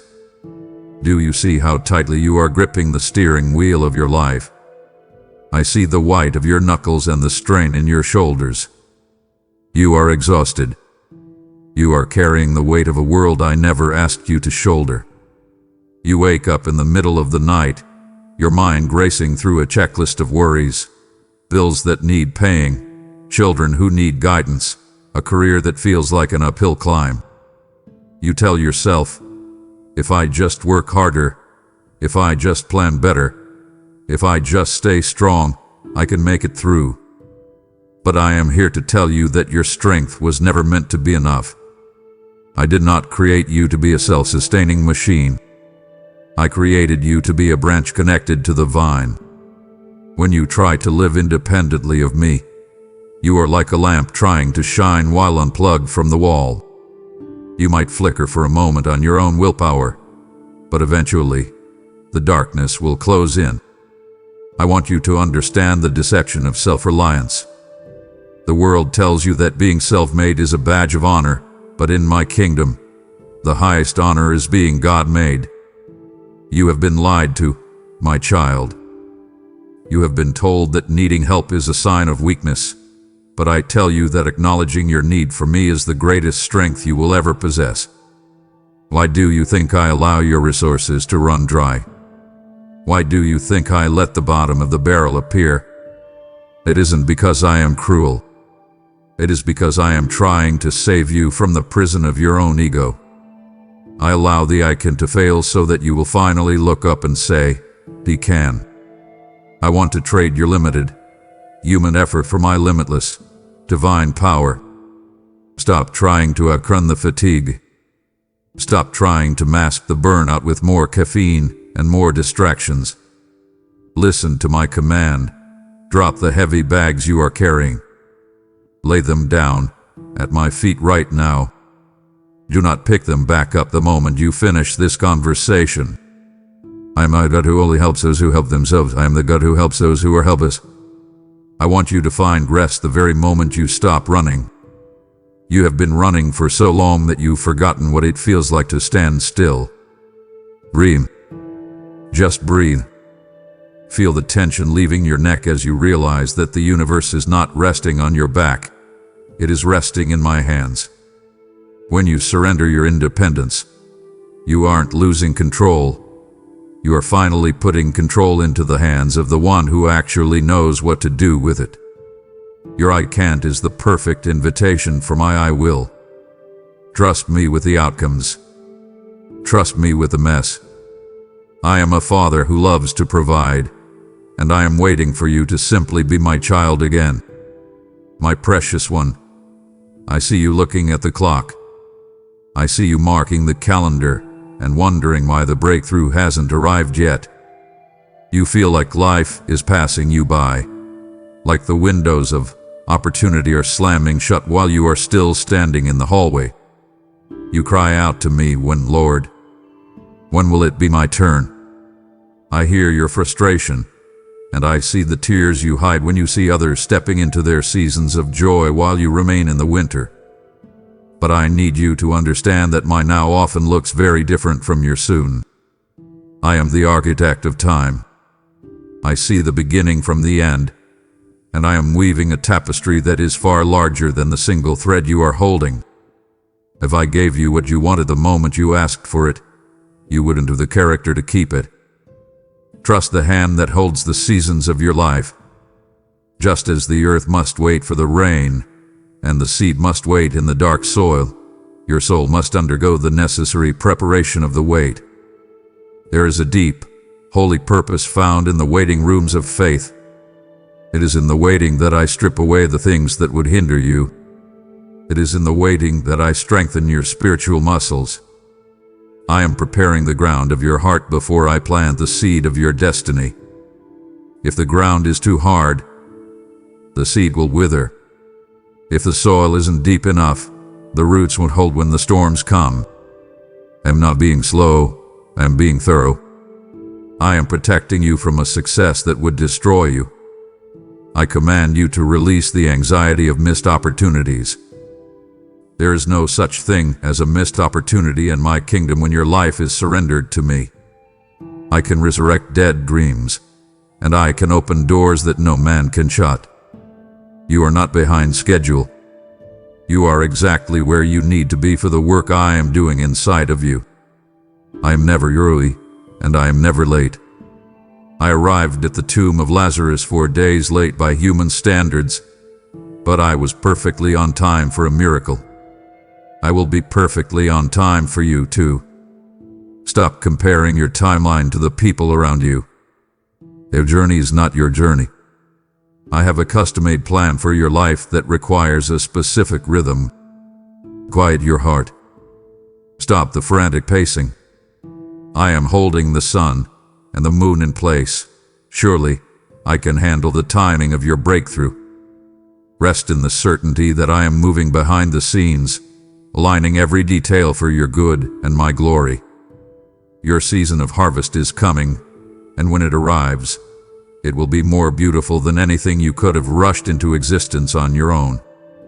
My child, I want to speak to the part of you that feels invisible. I see the scar on your heart that comes from the lie that I have abandoned you.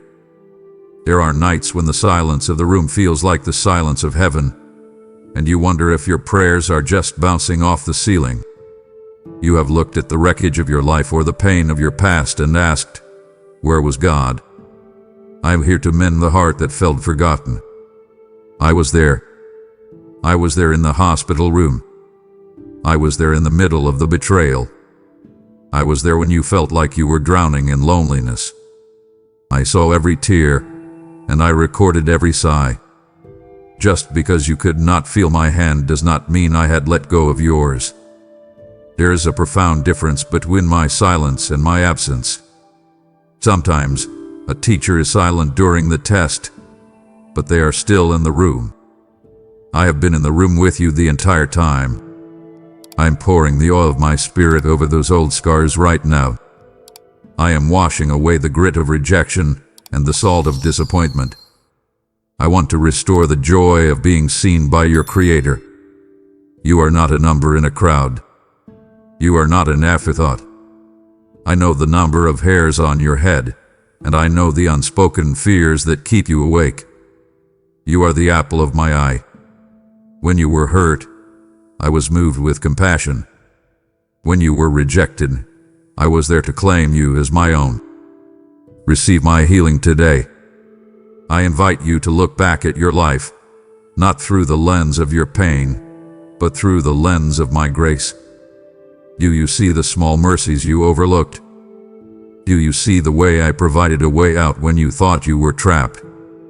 That was my hand. I am mending the broken bridge of trust between us. I am calling you out of the isolation you have built as a defense mechanism. You don't have to protect yourself from me. I am your safe harbor. I am your refuge. I am your Father who will never leave you or forsake you. I am removing the veil of invisibility that the enemy has tried to wrap around you. You are seen. You are known. You are deeply, passionately loved. Let me heal the wounds of the past so you can walk into the future with a heart that is whole. I am making all things new, and that includes the way you see yourself in my eyes. Come closer, my child. I want to show you the secret of true power. It isn't found in your ability to control your life. It is found in your willingness to lose it. What does it mean to truly lay down your will? It means handing me the pen and letting me write the story, even when the plot doesn't make sense to you. There is a magnificent freedom found in becoming a bondservant of Christ. When you belong entirely to me, the pressure to figure it all out vanishes. You no longer have to be the king of your own tiny, crumbling kingdom. You can be a child in mine. I want you to surrender the why so that you can finally embrace the who. You spend so much energy demanding answers to questions that your human mind cannot yet grasp. Why did this happen? Why didn't you stop that? I am asking you to trust my character more than you trust your own understanding. Let go of the outcomes you are trying so hard to manipulate. You are trying to force doors open that I have closed for your protection. You are trying to hold on to people and situations that are poisoning your spirit. Open your hands. Let them go. The beauty of a life yielded to my perfect plan is that it becomes a masterpiece. An artist cannot paint on a canvas that is constantly moving. A potter cannot shape clay that is resisting the wheel. Be still. Be pliable.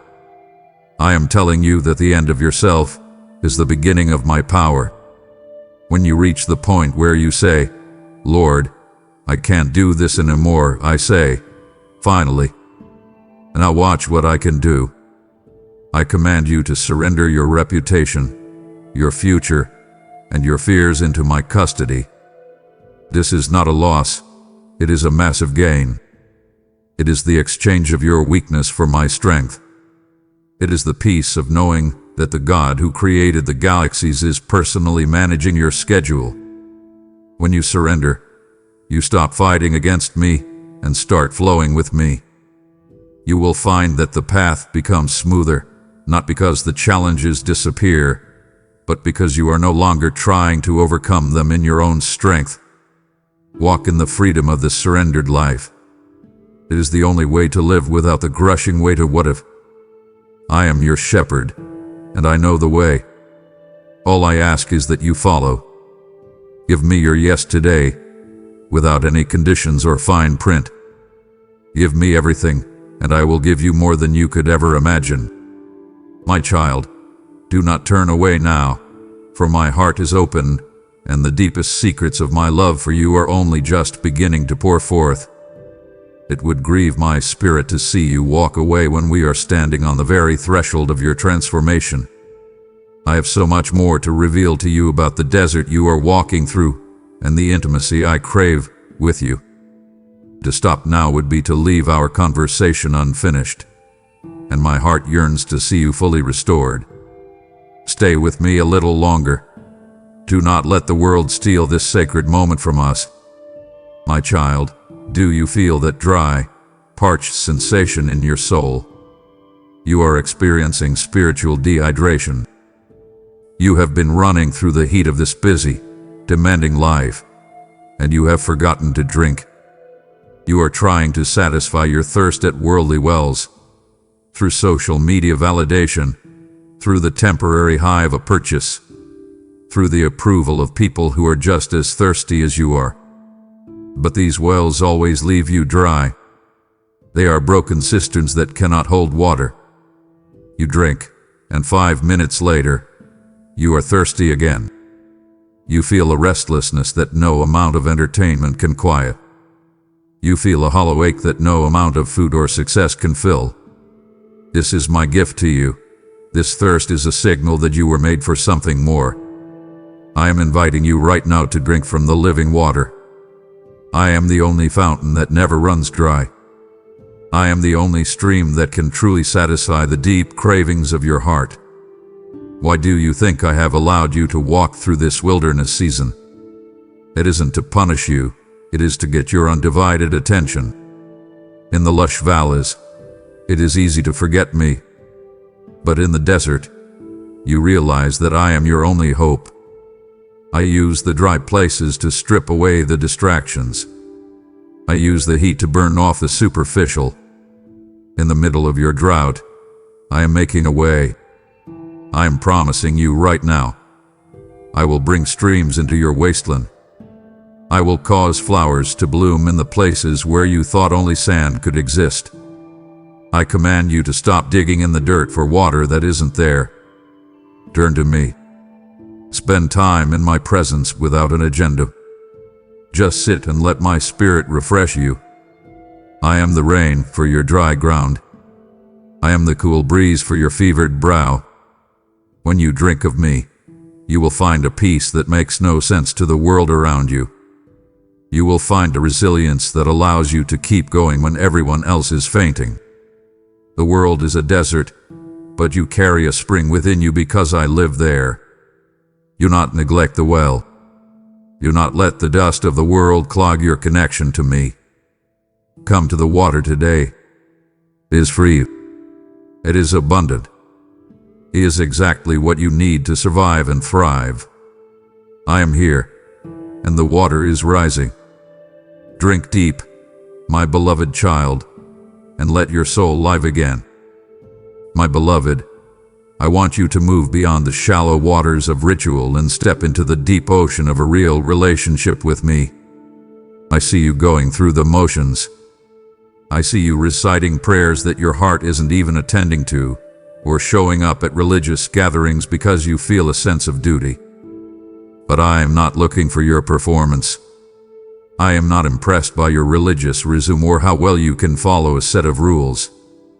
I am your Father, and what I desire most is simply to be with you.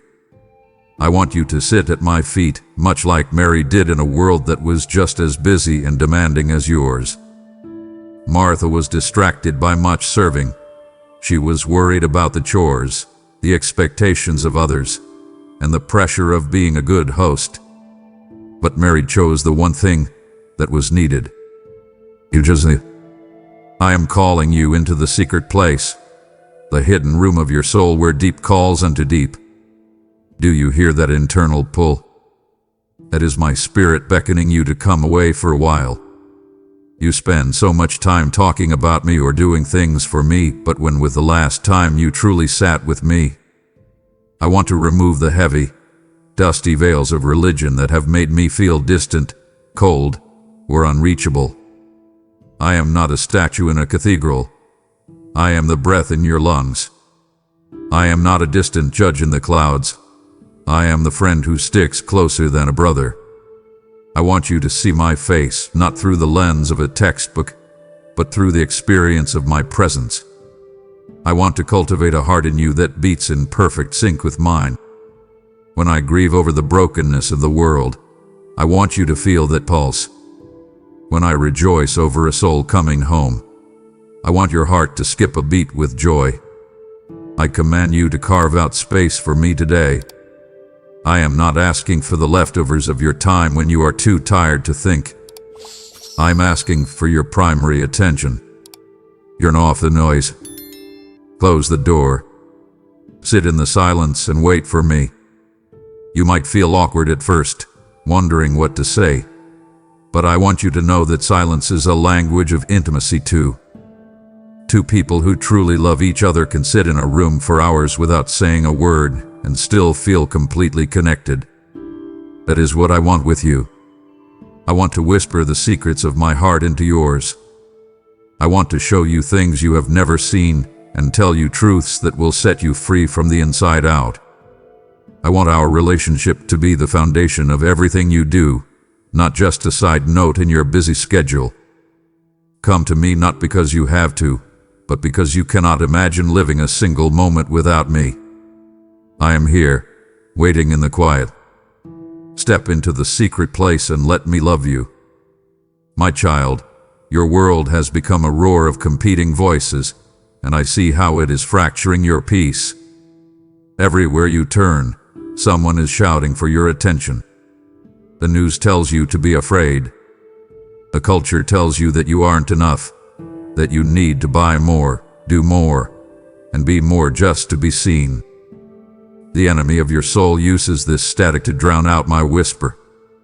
It knows that if it can keep you distracted, it can keep you defeated. I want you to tune your spiritual ears to my frequency right now. Just as a radio needs to be dialed in to catch the signal, your heart needs to be intentional to hear my voice amidst the chaos. I am always speaking, but are you listening? I am always guiding, but are you following the map I've laid out?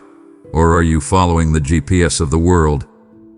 I command you to silence the accusations that are ringing in your head. You know the ones. The voices that tell you that you failed too many times, that you're a hypocrite, or that I've given up on you. Those voices do not come from my throne. They are the echoes of a defeated foe trying to reclaim territory I have already won. I want you to filter every thought through the lens of my word. If a thought brings you nothing but despair and condemnation, it is not from me. My spirit convicts you to lead you to life, but the enemy condemns you to lead you to death. I am calling you to reclaim the Sabbath for your soul. This isn't just about a day of the week. It is a state of the heart. It is the ability to walk through a crowded, noisy street and remain perfectly still on the inside because you are anchored in my peace. I invite you to disconnect from the digital noise and reconnect with the divine. You are overstimulated and under-spiritualized. You are consuming the opinions of strangers while neglecting the promises of your Creator. Do you see how this is stealing your joy? Do you see how it makes you reactive instead of proactive? I want to give you the peace that passes all understanding. A peace that doesn't make sense given your circumstances. I want you to be the calm in the center of the storm. When others are panicking, you will be standing firm because you have been in the presence. I will give you a discernment so sharp that you will recognize a lie the moment it enters the room. I will make my whisper louder than the roar of the crowd. Trust me to lead you through the static. I have the words of eternal life, and they are waiting for you in the stillness. My precious one, I see the marks that life has left on you. I see the nights you spent on the floor, wondering why I would let your heart be broken or your dreams be shattered. It is tempting to believe that pain is a sign of my absence, but I am here to tell you that I am never closer than when you are hurting. I do not cause the evil in this world, but I am a master at using it for your ultimate good. I use the trials you face to refine your character like gold.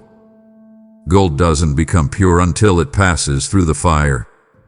The heat is uncomfortable, yes, but it is the only way to separate the dross from the precious metal. Your struggles are not meant to consume you. They are meant to prepare you. I am building a strength in you that can only be forged in the furnace of affliction. I want you to have the assurance today that no tear you have ever shed is wasted in my kingdom. I collect them all. I see the hidden pain that you don't even have words for. I am using your struggles as a bridge to my strength. When you are at the end of your rope, that is where my power truly begins. I want you to shift your perspective from the temporary suffering of today to the eternal weight of glory that is being produced in you. This trial has a deadline, but the fruit it produces in your soul will last forever. You are learning things in the dark that you could never learn in the light. You are gaining a compassion and a depth that will allow you to reach people no one else can reach. I am comforting you right now so that one day you can be the voice of comfort for someone else who is walking the path you are on today. I command you to stop looking at your pain as a dead end. It is a doorway. Trust that I am working all things together for your good, even the parts that feel like they are tearing you apart. I am the God of the resurrection. I specialize in taking things that are dead and buried and bringing them back to life in a way that is more glorious than before. Do not let the enemy tell you that your story is over because of this tragedy. Your story is just beginning a new chapter of victory. I am mending the broken pieces of your life into a mosaic that will display my grace to the entire world. Hold on to me. Do not let go in the dark. The morning is coming, and with it, a joy that will make your current sorrows seem like a fading dream. I am with you in the fire, and you will not be burned. My child, I have been watching the horizon for you. I know exactly how far you have wandered. I know the detours you took, and the things you did when you thought no one was looking. I see the dirt on your clothes and the hunger in your eyes. But I want you to know something. I am not waiting for you with a list of charges. I am not standing here with a lecture prepared on how you should have known better. I am standing here with a robe and a ring. I am standing here with a celebration that is ready to break out the moment you take one step toward me. I need you to break the chains of the lie that says you aren't good enough to come back. If you waited until you were good enough, you would never come, and I would never have the chance to show you my grace. Your past cannot cancel the future I have written for you. Do you hear me? There is no sin too deep that my love cannot reach deeper. There is no mistake so big that it can exhaust my mercy.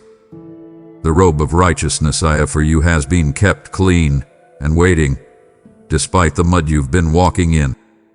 I want you to understand the unconditional nature of my fatherly love.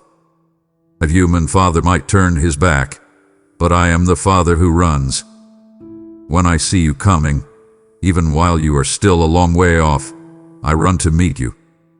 I don't wait for you to crawl. I meet you where you are and carry you the rest of the way. Stop trying to pay me back for your mistakes. The price has already been paid in blood. All I want is you. I command you to stop running away from your failures and start running toward me. The enemy wants you to stay in the pigpen of your guilt, convinced that you've lost your place in my family. But you are my child, and that is an identity that no failure can erase. You may have lost your way, but you never lost your sonship. You never lost your daughtership. The table is set, and your seat is still empty. I'm calling you home today, not to a place of judgment, but to a place of restoration. I will wash the grime of the world off your soul. I will put a new song in your mouth. I will give you a fresh start and a clear conscience. Don't let pride or shame keep you in the far country another night. The door is open. The light is on. I truly need you to know that you are missed. Come home. I am watching you closely, and I see the stirring in your soul, but the journey of your return is not yet complete. It would bring a profound sadness to my heart if you were to settle for only half of the healing I have prepared for you. We are moving into the blueprint of your true authority and the spiritual bread that will finally sustain you. Please, do not let your attention flicker or your resolve weaken now. I am pouring out my life for you in these words. Honor the weight of my presence by listening until the very end. My child, just as I have run to meet you and clothed you in my finest robe, I am inviting you to help me prepare the feast for others who are still wandering in the cold. You have tasted the sweetness of my forgiveness today, and now I am calling you to become a conduit of this living water for those whose souls are parched and dying in the far country. I declare to you that he who sows sparingly will also reap sparingly, but he who sows bountifully will reap a harvest of joy that no storehouse can contain. I have placed a desire within you to see my kingdom expand. This is your divine appointment to partner with my spirit in searching for the lost. By supporting this mission through a super thanks with a link in the description, you are not just giving, you are lighting a signal fire that guides another prodigal back to my arms. I promise to open the windows of heaven over your life and pour out a blessing so great that you will not have room enough to receive it. Take the seed I have placed in your hand and plant it in the fertile soil of my word right now. Go and be the hands that help me bring my children home. My warrior, it is time for you to remember whose image you were created in. You have been walking through life with your head down, as if you are a victim of your circumstances. You have been cowering before the threats of the enemy, forgetting that you carry the DNA of the King of Kings. I did not create you to be a doormat for the world. I created you to be a light that pierces the darkness. I want you to take up the armor I have provided for you. This isn't just a metaphor. It is a spiritual reality. You have the helmet of salvation to protect your mind from the lies. You have the breastplate of righteousness to guard your heart. You have the shield of faith to quench every fiery dart that is thrown your way. But most importantly, you have my spirit living inside of you. I command you to walk in the power that I have given you. Stop speaking words of defeat over your life. Stop saying, I guess this is just my lot in life, or things will never change. Those are not my words. I want you to speak my truth over the lies of the world. When the world says you are weak, say that my strength is made perfect in your weakness. When the enemy says you are defeated, remind him that the victory has already been won on the cross. You are co-heir with Christ. That means you have access to the resources of heaven. You aren't fighting for victory. You are fighting from victory. The outcome has already been decided. The tomb is empty. Death is defeated. And that same power that raised Jesus from the dead is currently pulsating through your veins. I invite you to step into your true identity today. Put on your royal robes. Stand tall. When you walk into a room, the atmosphere should change because you are carrying my presence. You have the authority to speak peace into chaos. You have the authority to command fear to leave. You have the authority to pray for the sick and see them recover. But you will never walk in that power as long as you are listening to the whispers that tell you that you are just a human. You are a child of the living God. I have empowered you to overcome every obstacle and to finish the race I have set before you. Do not settle for a mediocre, defeated life. You were made for more. You were made for glory. Take up your sword, my word, and start reclaiming the ground the enemy has stolen from you. I am with you, and if I am for you, who can possibly stand against you? My child, I see how you have been trying to feed your soul on the hollow husks of this world. You move from one distraction to the next, hoping to quiet the gnawing hunger inside your chest. You look for sustenance in the praise of others, in the temporary thrill of a new possession, or in the frantic pursuit of success. But these things are like shadows of food. They look satisfying from a distance, but they provide no real nourishment. You are suffering from spiritual malnutrition, and I see the weariness it has brought to your eyes. Your spirit is faint because you have been neglecting the only substance that can truly sustain you. I am the bread of life. I am the source of every good and perfect thing, and I am standing before you today with a feast that will never run out. I command you to feed your soul on the truth of my word. Do not treat my promises like a luxury you only enjoy when you have extra time. My word is your daily bread. It is the very oxygen your spirit needs to survive in a world that is suffocating with lies. When you neglect my word, you are walking into a battlefield without your armor and without your strength. You wonder why you feel so fragile, why the smallest comment from a coworker ruins your day, or why the slightest setback makes you want to quit. It is because your inner man is starving. I am inviting you to find daily sustenance in my presence. Come to me in the morning before the world begins its loud demands. Sit at my table and let me feed you with the assurance that you are loved, that you are chosen, and that I am in control of your tomorrow. I want you to understand why my word is a lamp to your path. In a world covered in the thick fog of confusion, my truth is a piercing beam of light. It shows you where to step so you don't stumble into the traps the enemy has set for you. I want you to digest the promises I have made to you. Don't just read them. Let them sink into your marrow. Let them become part of your very identity. When you face a mountain, I want the promise of my power to be the first thing that rises in your mind. When you face a valley, I want the memory of my faithfulness to be the rod and staff that comfort you. Look to me as your ultimate provider. I am not just the God of the big miracles. I am the God of the daily manna. I will give you exactly what you need for this hour, this minute, and this breath. You do not need to hoard for the future or worry about the what-ifs. I am here, the bread is broken, and there is more than enough for you. My precious one, I want to talk to you about a word that has been misunderstood and misused for far too long. I want to talk to you about holiness. To many, this word feels cold, rigid, and impossible, like a heavy stone they are expected to carry. But I want you to see holiness through my eyes. Holiness is not about a list of things you can't do. It is about the beauty of being set apart for my use. It is the exquisite fragrance of a life that has been touched by the divine. Imagine a vessel that has been polished and cleaned, sitting on a shelf, ready to be filled with the most expensive wine. That is what holiness is. It is you, making yourself available for me to fill you with my glory. It is the transformative power of my indwelling spirit working from the inside out to make you more like me. I am calling you to live a life that reflects my light to others.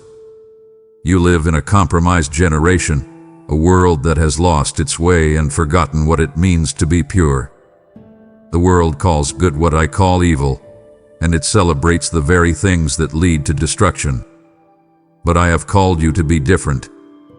I have called you to be a city on a hill that cannot be hidden. Walking in purity isn't about being better than anyone else. It is about being healthy. Just as a body is at its best when it is free from poison, your spirit is at its best when it is free from the toxins of sin and compromise. I want you to experience the joy of a conscience that has been cleared by my grace. I want you to wake up without the weight of secret shame or the nagging guilt of a double life. I command you to pursue my heart above my hands. Many people come to me only for what I can give them, for the blessings, the protection, or the answers to their prayers. But I am inviting you to a higher path. I want you to want me. When you seek my face, holiness becomes natural. You won't have to struggle so hard to be good because my nature will begin to rub off on you.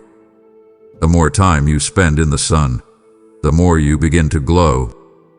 The more time you spend in my presence, the more you will naturally act with kindness, speak with truth, and walk with integrity. I am the one who makes you holy. You cannot do it in your own strength, and I don't expect you to. Just stay close to the fire, and the fire will purify you. Let the world see the beauty of a life that is fully mine. Let them see a peace they can't explain and a love they can't ignore. You are my masterpiece, and I am polishing you until the world can see my reflection in your eyes. My child, I see the fatigue that has settled deep in your bones. I see how the pressures of life have left you feeling brittle, like a branch that is ready to snap under the weight of the snow. You have been trying to push through on sheer willpower, but willpower is a finite resource. It runs out. It leaves you empty in the moments when you need strength the most. I am here to tell you that there is a source of power available to you that the world knows nothing about. I want to strengthen your inner man. I want to build a fortification inside your soul that no storm can breach. This strength doesn't come from your muscles or your intellect. It comes from being rooted and grounded in Christ. When your roots go deep into my love, you can stand firm even when the earth beneath you begins to shake. I command you to build your faith through prayer and fasting. These are not just religious exercises. They are the tools of a spiritual warrior. Prayer is how you breathe the air of heaven, and fasting is how you tell your flesh that your spirit is the one in charge. Use these tools to fortify your mind against the darts of doubt that the enemy is constantly throwing at you. He wants to make you question my goodness. He wants to make you doubt my promises. But when your inner man is strong, those darts will hit a shield of faith and fall harmlessly to the ground. I am the one who gives power to the faint and weary. When you feel like you can't take another step, that is when I am ready to carry you. I want you to rise up with wings like eagles. An eagle doesn't flap its wings harder to get through a storm. It uses the wind of the storm to lift itself higher. I want you to use your challenges as the very thing that carries you into a higher level of faith. I invite you to find the endurance required for the race set before you. This journey is not a sprint. It is a marathon. There will be miles where the path is flat and easy, and there will be miles where the incline is so steep you feel your heart might burst. But you are not running alone. I am the pace setter. I am the one holding the water at the sidelines. I am the one cheering the loudest from the finish line. Don't look at how far you have left to go. Look at me. Keep your eyes fixed on the author and finisher of your faith. I will provide the resilience you need. I will give you the second wind of the Holy Spirit just when you think you're finished. Your inner man is being renewed day by day, even if your outer man is wasting away. Trust in my strength. Lean into my power. You are stronger than you think, because I am the one who is strong within you. My beloved, I want you to imagine a valley. It is deep, it is dark, and the shadows seem to have teeth. You are walking through it, and every sound makes you jump. You feel small, vulnerable, and alone. But then, you hear a sound, the steady, rhythmic tap of a staff on the ground. You look up, and I am there. I am your shepherd, and I want you to trust my rod and staff in the dark valleys of your life. My rod is there to drive away the wolves that seek to scatter you, and my staff is there to gently nudge you back onto the path when you start to wander toward the cliff's edge. You don't have to fear the shadows when you are walking with the light of the world. I know every inch of this valley, and I have never lost a sheep yet. I am the one who leads you by still waters. I know that the world is full of rushing, turbulent rivers that promise to satisfy your thirst, but only end up sweeping you away. I lead you to the quiet places where you can drink without fear. I know the rhythm of your soul, and I know when you need to lie down in green pastures. Do not resist the rest I am trying to give you. Do not think that you are being unproductive when you are resting in my care. A sheep that is well rested and well fed is the one that is most useful to the shepherd. I want you to be mindful of the wolves, those voices of fear, greed, and bitterness that seek to steal your peace. Learn to hear my voice above the voice of strangers. The world has many voices, but only one leads to life. My voice is the one that speaks peace. My voice is the one that calls you by name. I want you to feel the safety found within the fold of my grace. You are protected. You are covered. I am the door to the sheepfold, and nothing could get to you without coming through me first. If you are going through a trial, it is because I have permitted it for a purpose, and I am right there in the middle of it with you. I truly need you to understand the depth of my commitment to you. I am the shepherd who would leave the 99 just to find the one. If you were the only person on this planet, I still would have come. I still would have bled. I still would have searched until I found you. You are that valuable to me. You are not just a face in the crowd. You are my precious lamb. Rest in that knowledge today. You don't have to be brave in your own strength. You just have to stay close to the shepherd. I will fight for you. I will provide for you. I will bring you safely home. We have walked through the dark valleys together, and I have shown you the shepherd's protection, but there are vital truths about your fruitfulness and my covenant of peace that your soul desperately needs to survive the coming days. It would disappoint me deeply if you chose the distractions of the world over the divine instructions I am laying at your feet. I have called you by name for this specific hour. Do not abandon this encounter when the most life-changing revelations are still to come. I am waiting for you in the next breath of my word. My child, look at the life you are building. Is it a life that will leave a mark on eternity? Or is it a life that will blow away like dust when the wind of time passes over it? I want you to understand the necessity of remaining in the vine. Apart from me, you can do absolutely nothing of lasting value. You can build empires, you can accumulate wealth, and you can win the applause of the entire world, but if it doesn't flow from my spirit, it is nothing but hay and stubble. I want your life to bear fruit, fruit that lasts, fruit that feeds the hungry souls around you, fruit that brings glory to your Father in heaven. This kind of fruit only grows when you are deeply connected to me, drawing your life, your energy, and your identity from my presence. I want you to understand the process of pruning. I know it hurts when I cut away the dead branches or the parts of your life that are taking up space but producing nothing. You cry out when I remove a relationship, a habit, or a dream that you thought was vital. But I am the divine gardener, and I only prune because I love you. I prune the branches that hinder your growth so that you can produce even more fruit. I want to see the evidence of my spirit in your daily walk: love, joy, peace, patience, kindness, goodness, faithfulness, gentleness, and self-control. These aren't just personality traits. They are the natural result of my life flowing through yours. I want you to be a person who sows seeds of kindness in a harsh and cynical world. I want people to encounter you and feel like they have encountered a piece of heaven. I command you to let your works flow from my love, not from a desire to be seen or a fear of being rejected. If you do things out of duty, you will eventually burn out. But if you do things out of love, you will find a fountain of energy that never runs dry. Your reward is not found in the accolades of men, but in the smile of your Father. A life that glorifies me is a life that is truly successful.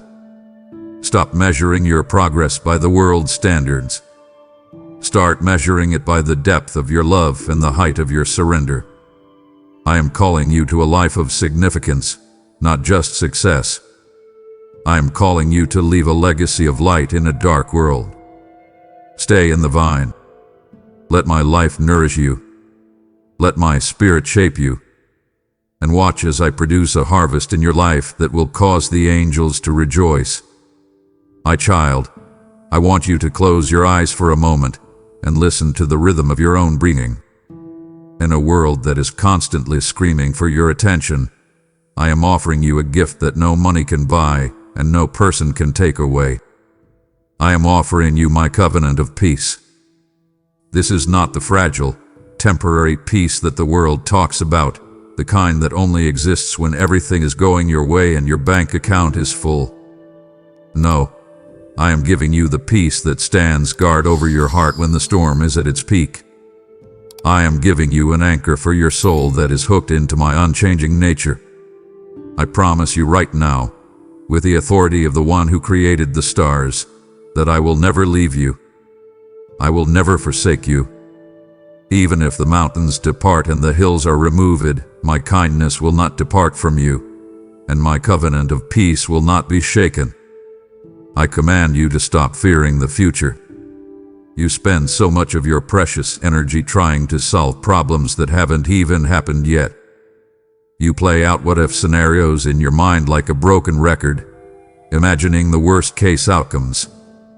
I want you to realize that I am already in your tomorrow. I have already seen every challenge you will face, and I have already provided the grace you will need to overcome it.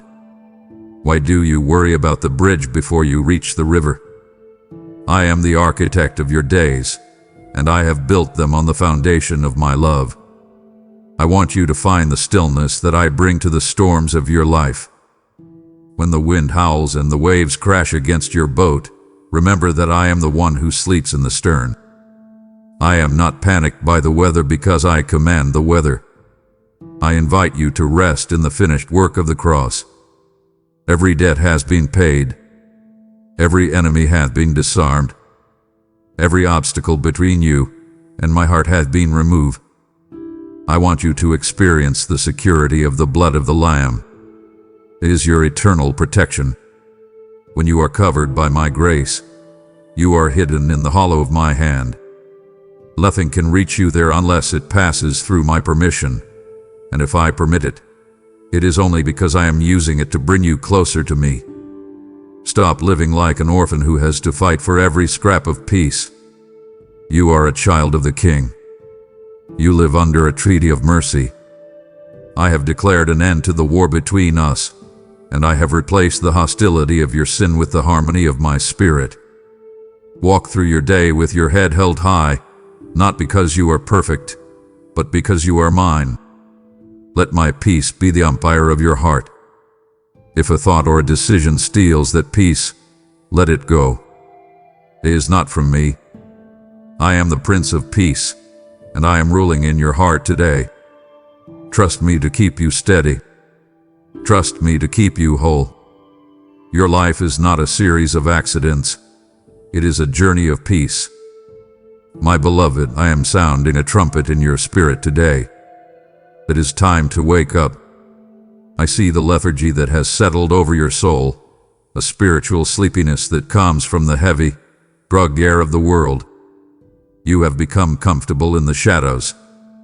You have settled for a life of routine, rituals, and good enough.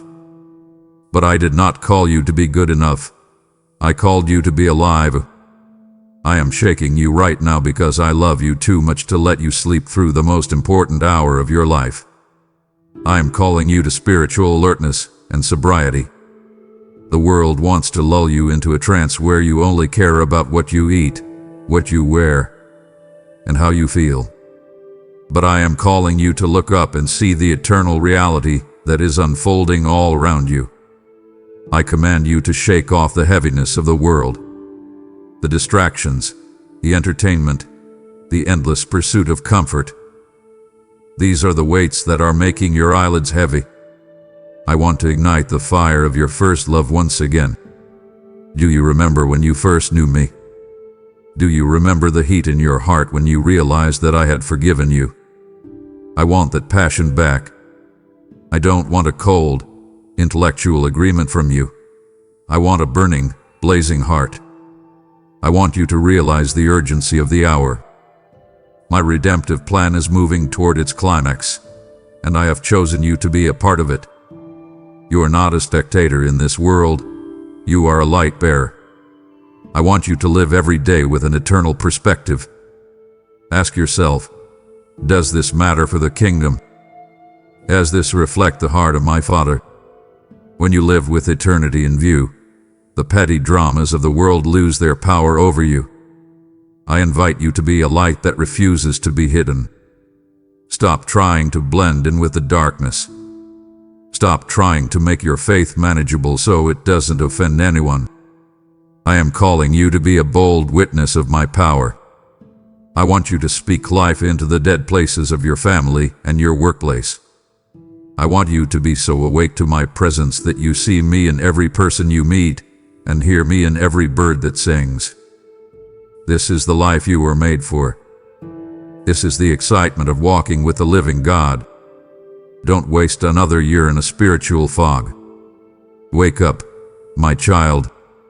Rub the sleep from your eyes and see the glory that I am pouring out on the earth. I am giving you a new assignment and a new strength. The sun is rising, and it is time for you to shine. My child, stop for a moment and look at the map you've been drawing. You have been trying so hard to plot your own course, to navigate your own waters, and to ensure you never make a wrong turn. But your maps are small, and your vision is limited by the horizon of your own understanding. I am asking you today to let go of your blueprints. I am asking you to hand over the compass to the one who created the North Star. I want to give you the gift of divine direction. It is a promise I have made to you, that I will lead you into all truth and that my Spirit will be a voice behind you saying, "This is the way, walk in it." You don't have to be a genius to find my will. You just have to be a follower. I command you to trust my Spirit to lead you. This means walking by faith and not by sight. Sometimes I will ask you to take a step before you can see the ground. I want you to understand that my no is just as much a blessing as my yes. When I shut a door, it is because I am protecting you from a room that would destroy you. When I open a door, no man can shut it. I want you to find the peace that confirms my direction. If you are forcing a situation, if you are pushing and straining and feeling a constant sense of friction, stop. That is not my way. My direction comes with a peace that surpasses understanding. It is a quiet confidence that says, I don't know the whole plan, but I know the planner. I am ordering your steps right now. Even when you feel like you are stumbling, I am holding your hand so that you do not fall. I invite you to let me be the Lord of your schedule and your long-term goals. Bring your plans to me and leave them on my altar. I want to align your desires with my destiny for you. You are worried about missing your calling, but I am the one who calls. I am too good of a father to let you get lost if you are truly seeking me. I see the path through the forest when all you see are the trees. I see the bridge over the canyon when all you see is the drop. Trust my timing and trust my turns. You are not a wanderer. You are a traveler on a divine path. I am taking you to a place of abundance, a place of purpose, and a place where your unique gifts will flourish. Stop trying to figure out the next 10 years and just focus on the next step I am showing you. I am with you, and I will never lead you into a dead end. My precious one, I see you trying to hide the cracks in your life. You think that if I see the broken pieces, I will find you less valuable. You think that you have to be whole and perfect for me to use you. But I want to tell you a secret of my kingdom.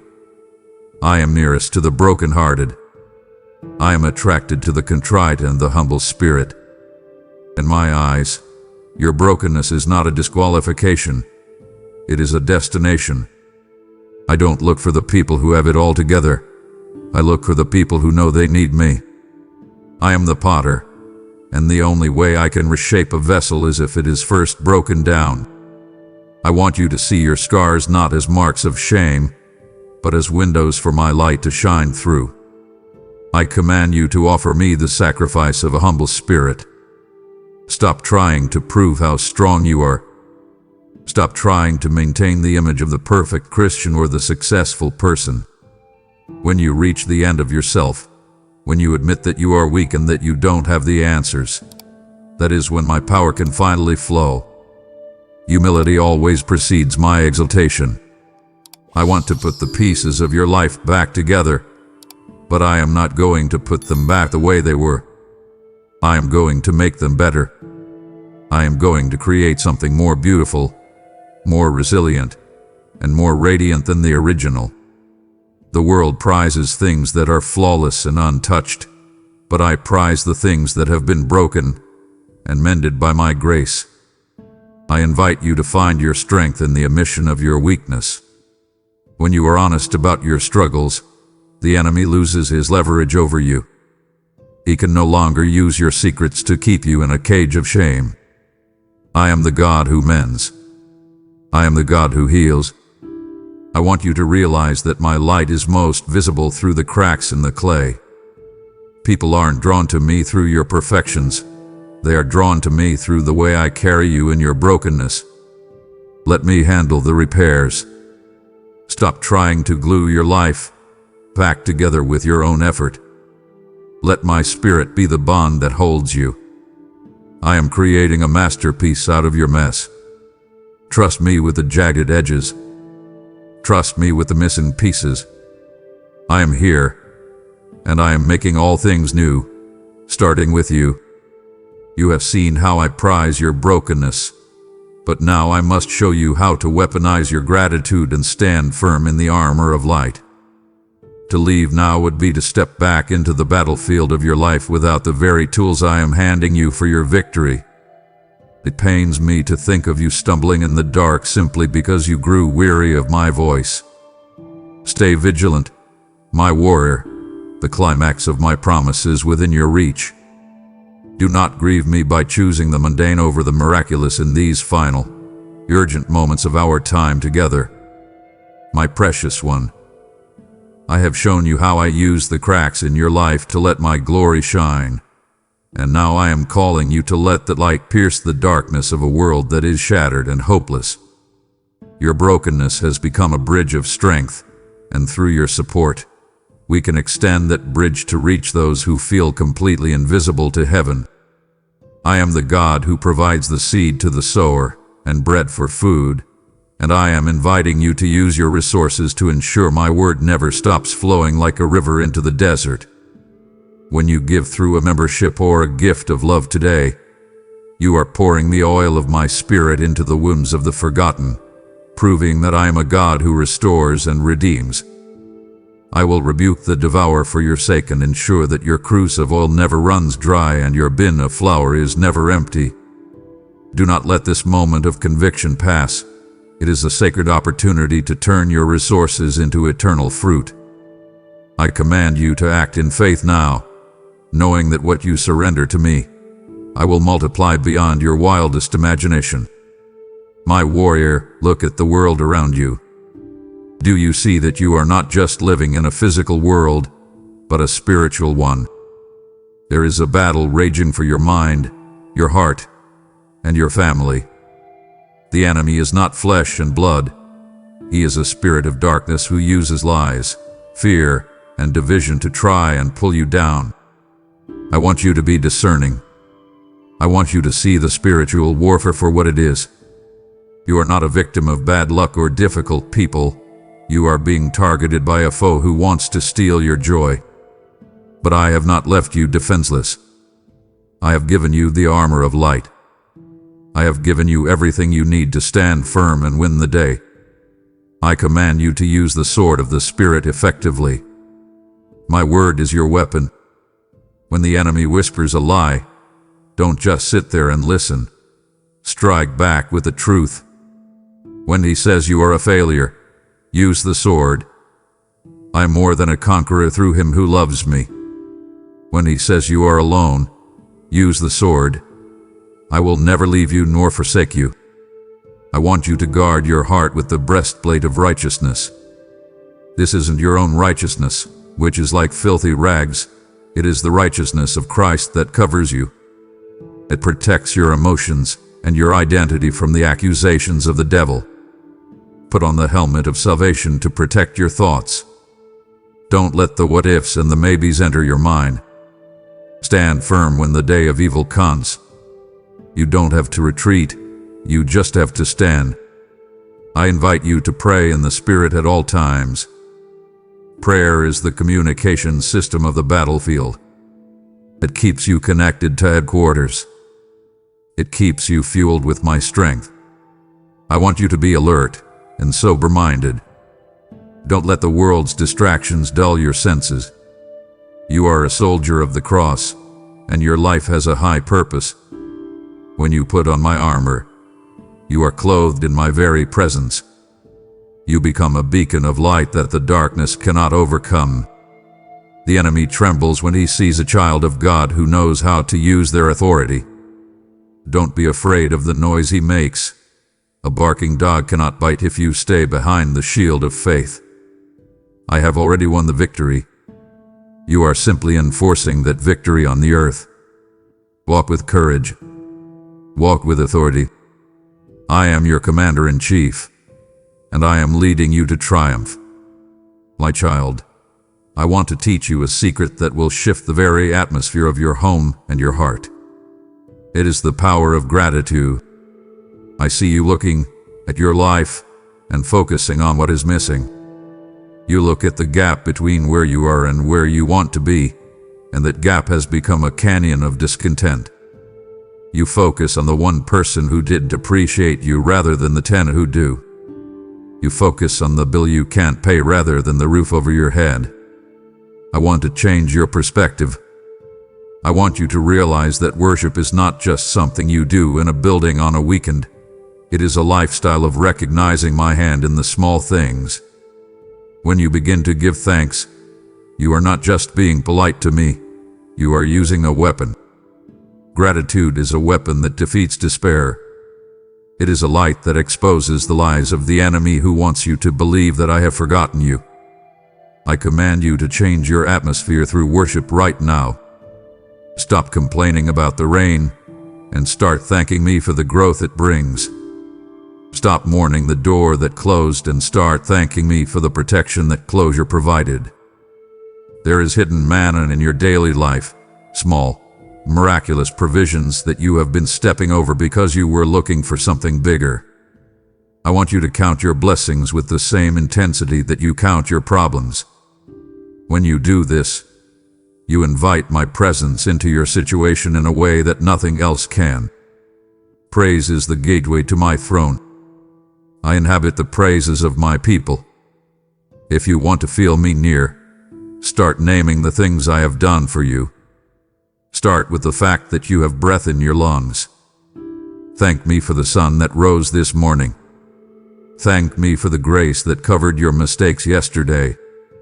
I invite you to give thanks for what I am about to do. This is the highest form of faith, to thank me for the breakthrough before you see it, to thank me for the healing while you still feel the pain, and to thank me for the provision while the cupboard is still bare. When you thank me in advance, you are telling the universe that you trust my word more than your circumstances. You are declaring that my promises are yes and amen. I see your heart, and I know it's hard to sing when you feel like crying. But I tell you, the song sung in the dark is the loudest song in heaven. It reaches my ears with a fragrance that is precious to me. Let gratitude be the air you breathe. Let it be the first thing you say when you wake up and the last thing you say before you sleep.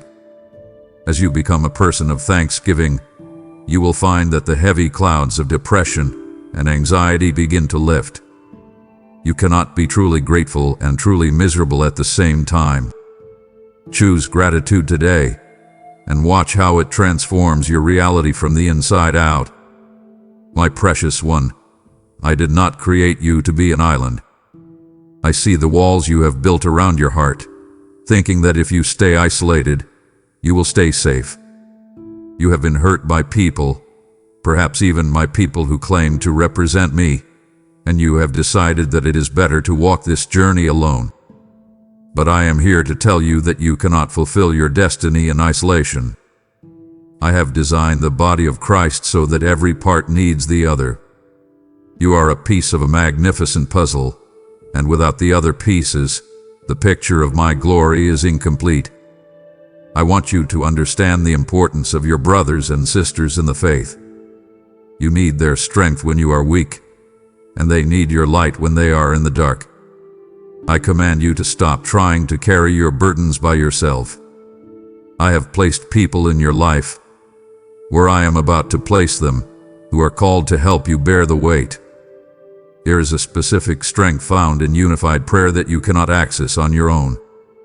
When two or more of you agree on earth, I am there in the midst, and the power of heaven is released. I want you to experience iron sharpening iron. Yes, it involves friction. Yes, it can be uncomfortable to be held accountable or to have your rough edges smoothed out by the fellowship of others. But this is how you grow. This is how you become the person I created you to be. I am calling you to be my hands and feet to those around you. But I am also calling you to let others be my hands and feet to you. I invite you to tear down the walls of pride and fear that keep you hidden. Reach out. Join the community. Find the place where you belong. You are part of a family, not a club. You are a member of a royal household. When one part of the body suffers, I suffer, and the whole body should feel that pain. When one part is honored, we all rejoice. Do not let the enemy convince you that you are weird or that you don't fit in. I have a place for you that only you can fill. Your experiences, your struggles, and your victories are needed by someone else who is just a few steps behind you. By walking together, you find the endurance to finish the race. I am knitting you together with others in a bond of love that the world cannot understand. Come out of the cave of isolation and into the light of community. There is safety in numbers, and there is joy in the gathering. I am there, and my family is waiting for you. My child, lift up your eyes. I see you looking at the ground, overwhelmed by the dust and the heat of your current trials. I see you feeling as though this world is all there is, and that its pressures are the final word on your life. But I want you to fix your eyes on the prize of your high calling. I want you to remember that you are a citizen of heaven living as a temporary resident on earth.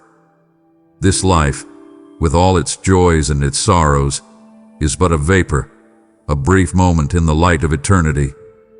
I am preparing a home for you that is more real than the chair you are sitting in or the ground you are walking on. There is a reality waiting for you where there is no more pain, no more death, and no more parting. Every tear you have ever shed will be wiped away by my own hand. I command you to live with the hope of glory as your constant companion. This hope is not a maybe or a wish, it is a no. It is the anchor for your soul when the world feels like it is falling apart. I want you to realize that your current trials, as heavy as they feel right now, are not even worthy to be compared to the glory that will be revealed in you. Think of the transformation that occurs when a seed becomes a tree or a caterpillar becomes a butterfly. That is nothing compared to the transformation that will happen when you and I meet face to face. You will see me as I am, and in that moment, everything that was broken will be made whole. Everything that was lost will be found. You are being prepared for an eternal weight of glory that far outweighs the light and momentary troubles you are facing today. I invite you to start living today as if you already belong to that kingdom.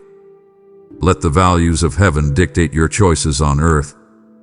Let the peace of your eternal home quiet the anxieties of your temporary one. You have a high calling, and I have given you a purpose that extends far beyond your own comfort. You are an ambassador of the kingdom of light. When people look at you, they should see a glimmer of that future glory. They should see a hope that doesn't make sense and a joy that isn't dependent on circumstances. Keep your eyes on the finish line. Don't let the distractions of the road make you forget where you are going. You are headed for a celebration that will never end. You are headed for a crown that will never fade. I am the one who began this work in you, and I am the one who will bring it to completion. The best is not behind you, my child. The best is yet to come.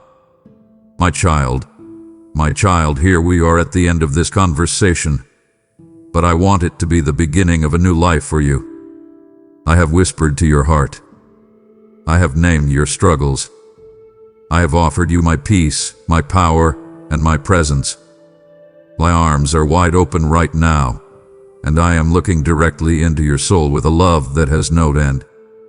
I have traveled across time and space, through your doubts and through your fears, just to reach you in this moment. Can you hear it? The still small voice that had been calling you since the day you were born. It is calling you now. It is asking you a question. Will you come? Will you finally stop running?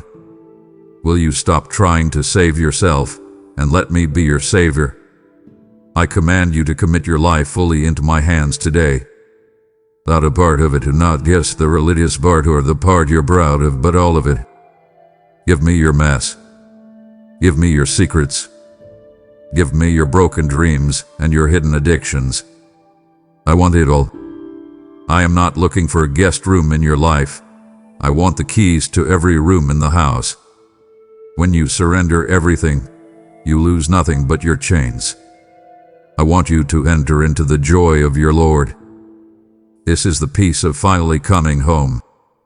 It is the feeling of a weary traveler finally setting down their bags and realizing they are safe. I have been waiting for this moment.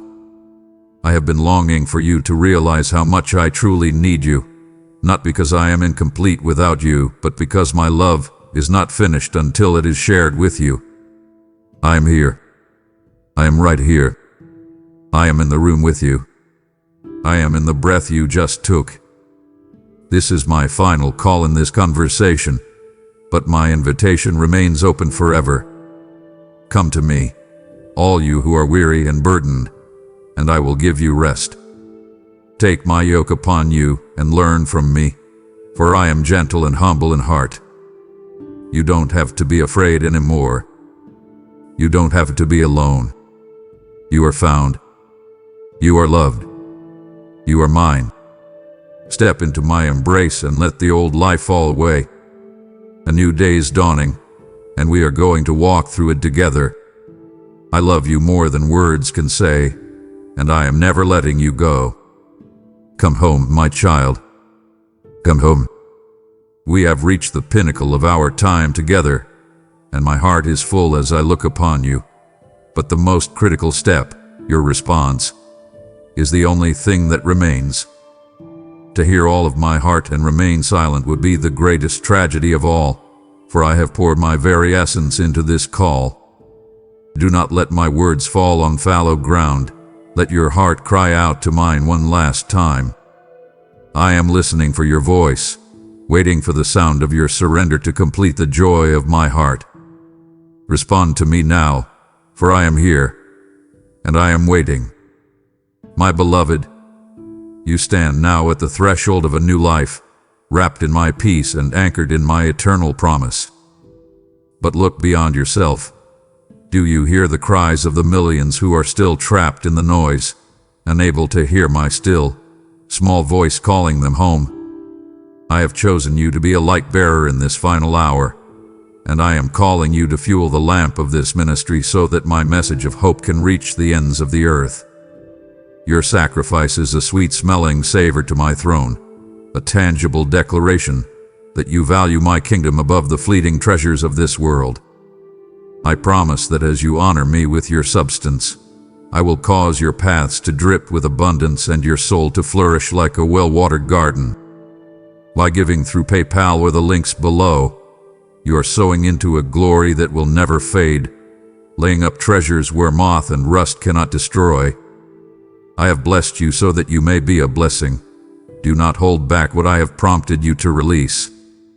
Step forward in divine authority and seal your commitment to my mission this very moment. Trust me with your seed, for I am the Lord of the harvest, and I am moving mightily on your behalf. My child, as the echo of my voice lingers in your heart, do not let this moment fade back into the noise of the world. I command you to step out of the shadows of your silence and make a bold, prophetic declaration that the era of your hiding is over. Seal this divine encounter right now by typing "I am coming home" in the comments, signaling to the heavens that you are finally ready to be fully seen and fully known. This simple act of faith is your anchor. It is the physical proof that you have heard my cry and are choosing to walk in my light. Do not hesitate, for I am waiting to see your name written as a testament to this new beginning. Claim your place in my presence today, and watch as I transform your humble response into a masterpiece of my eternal grace. Amen.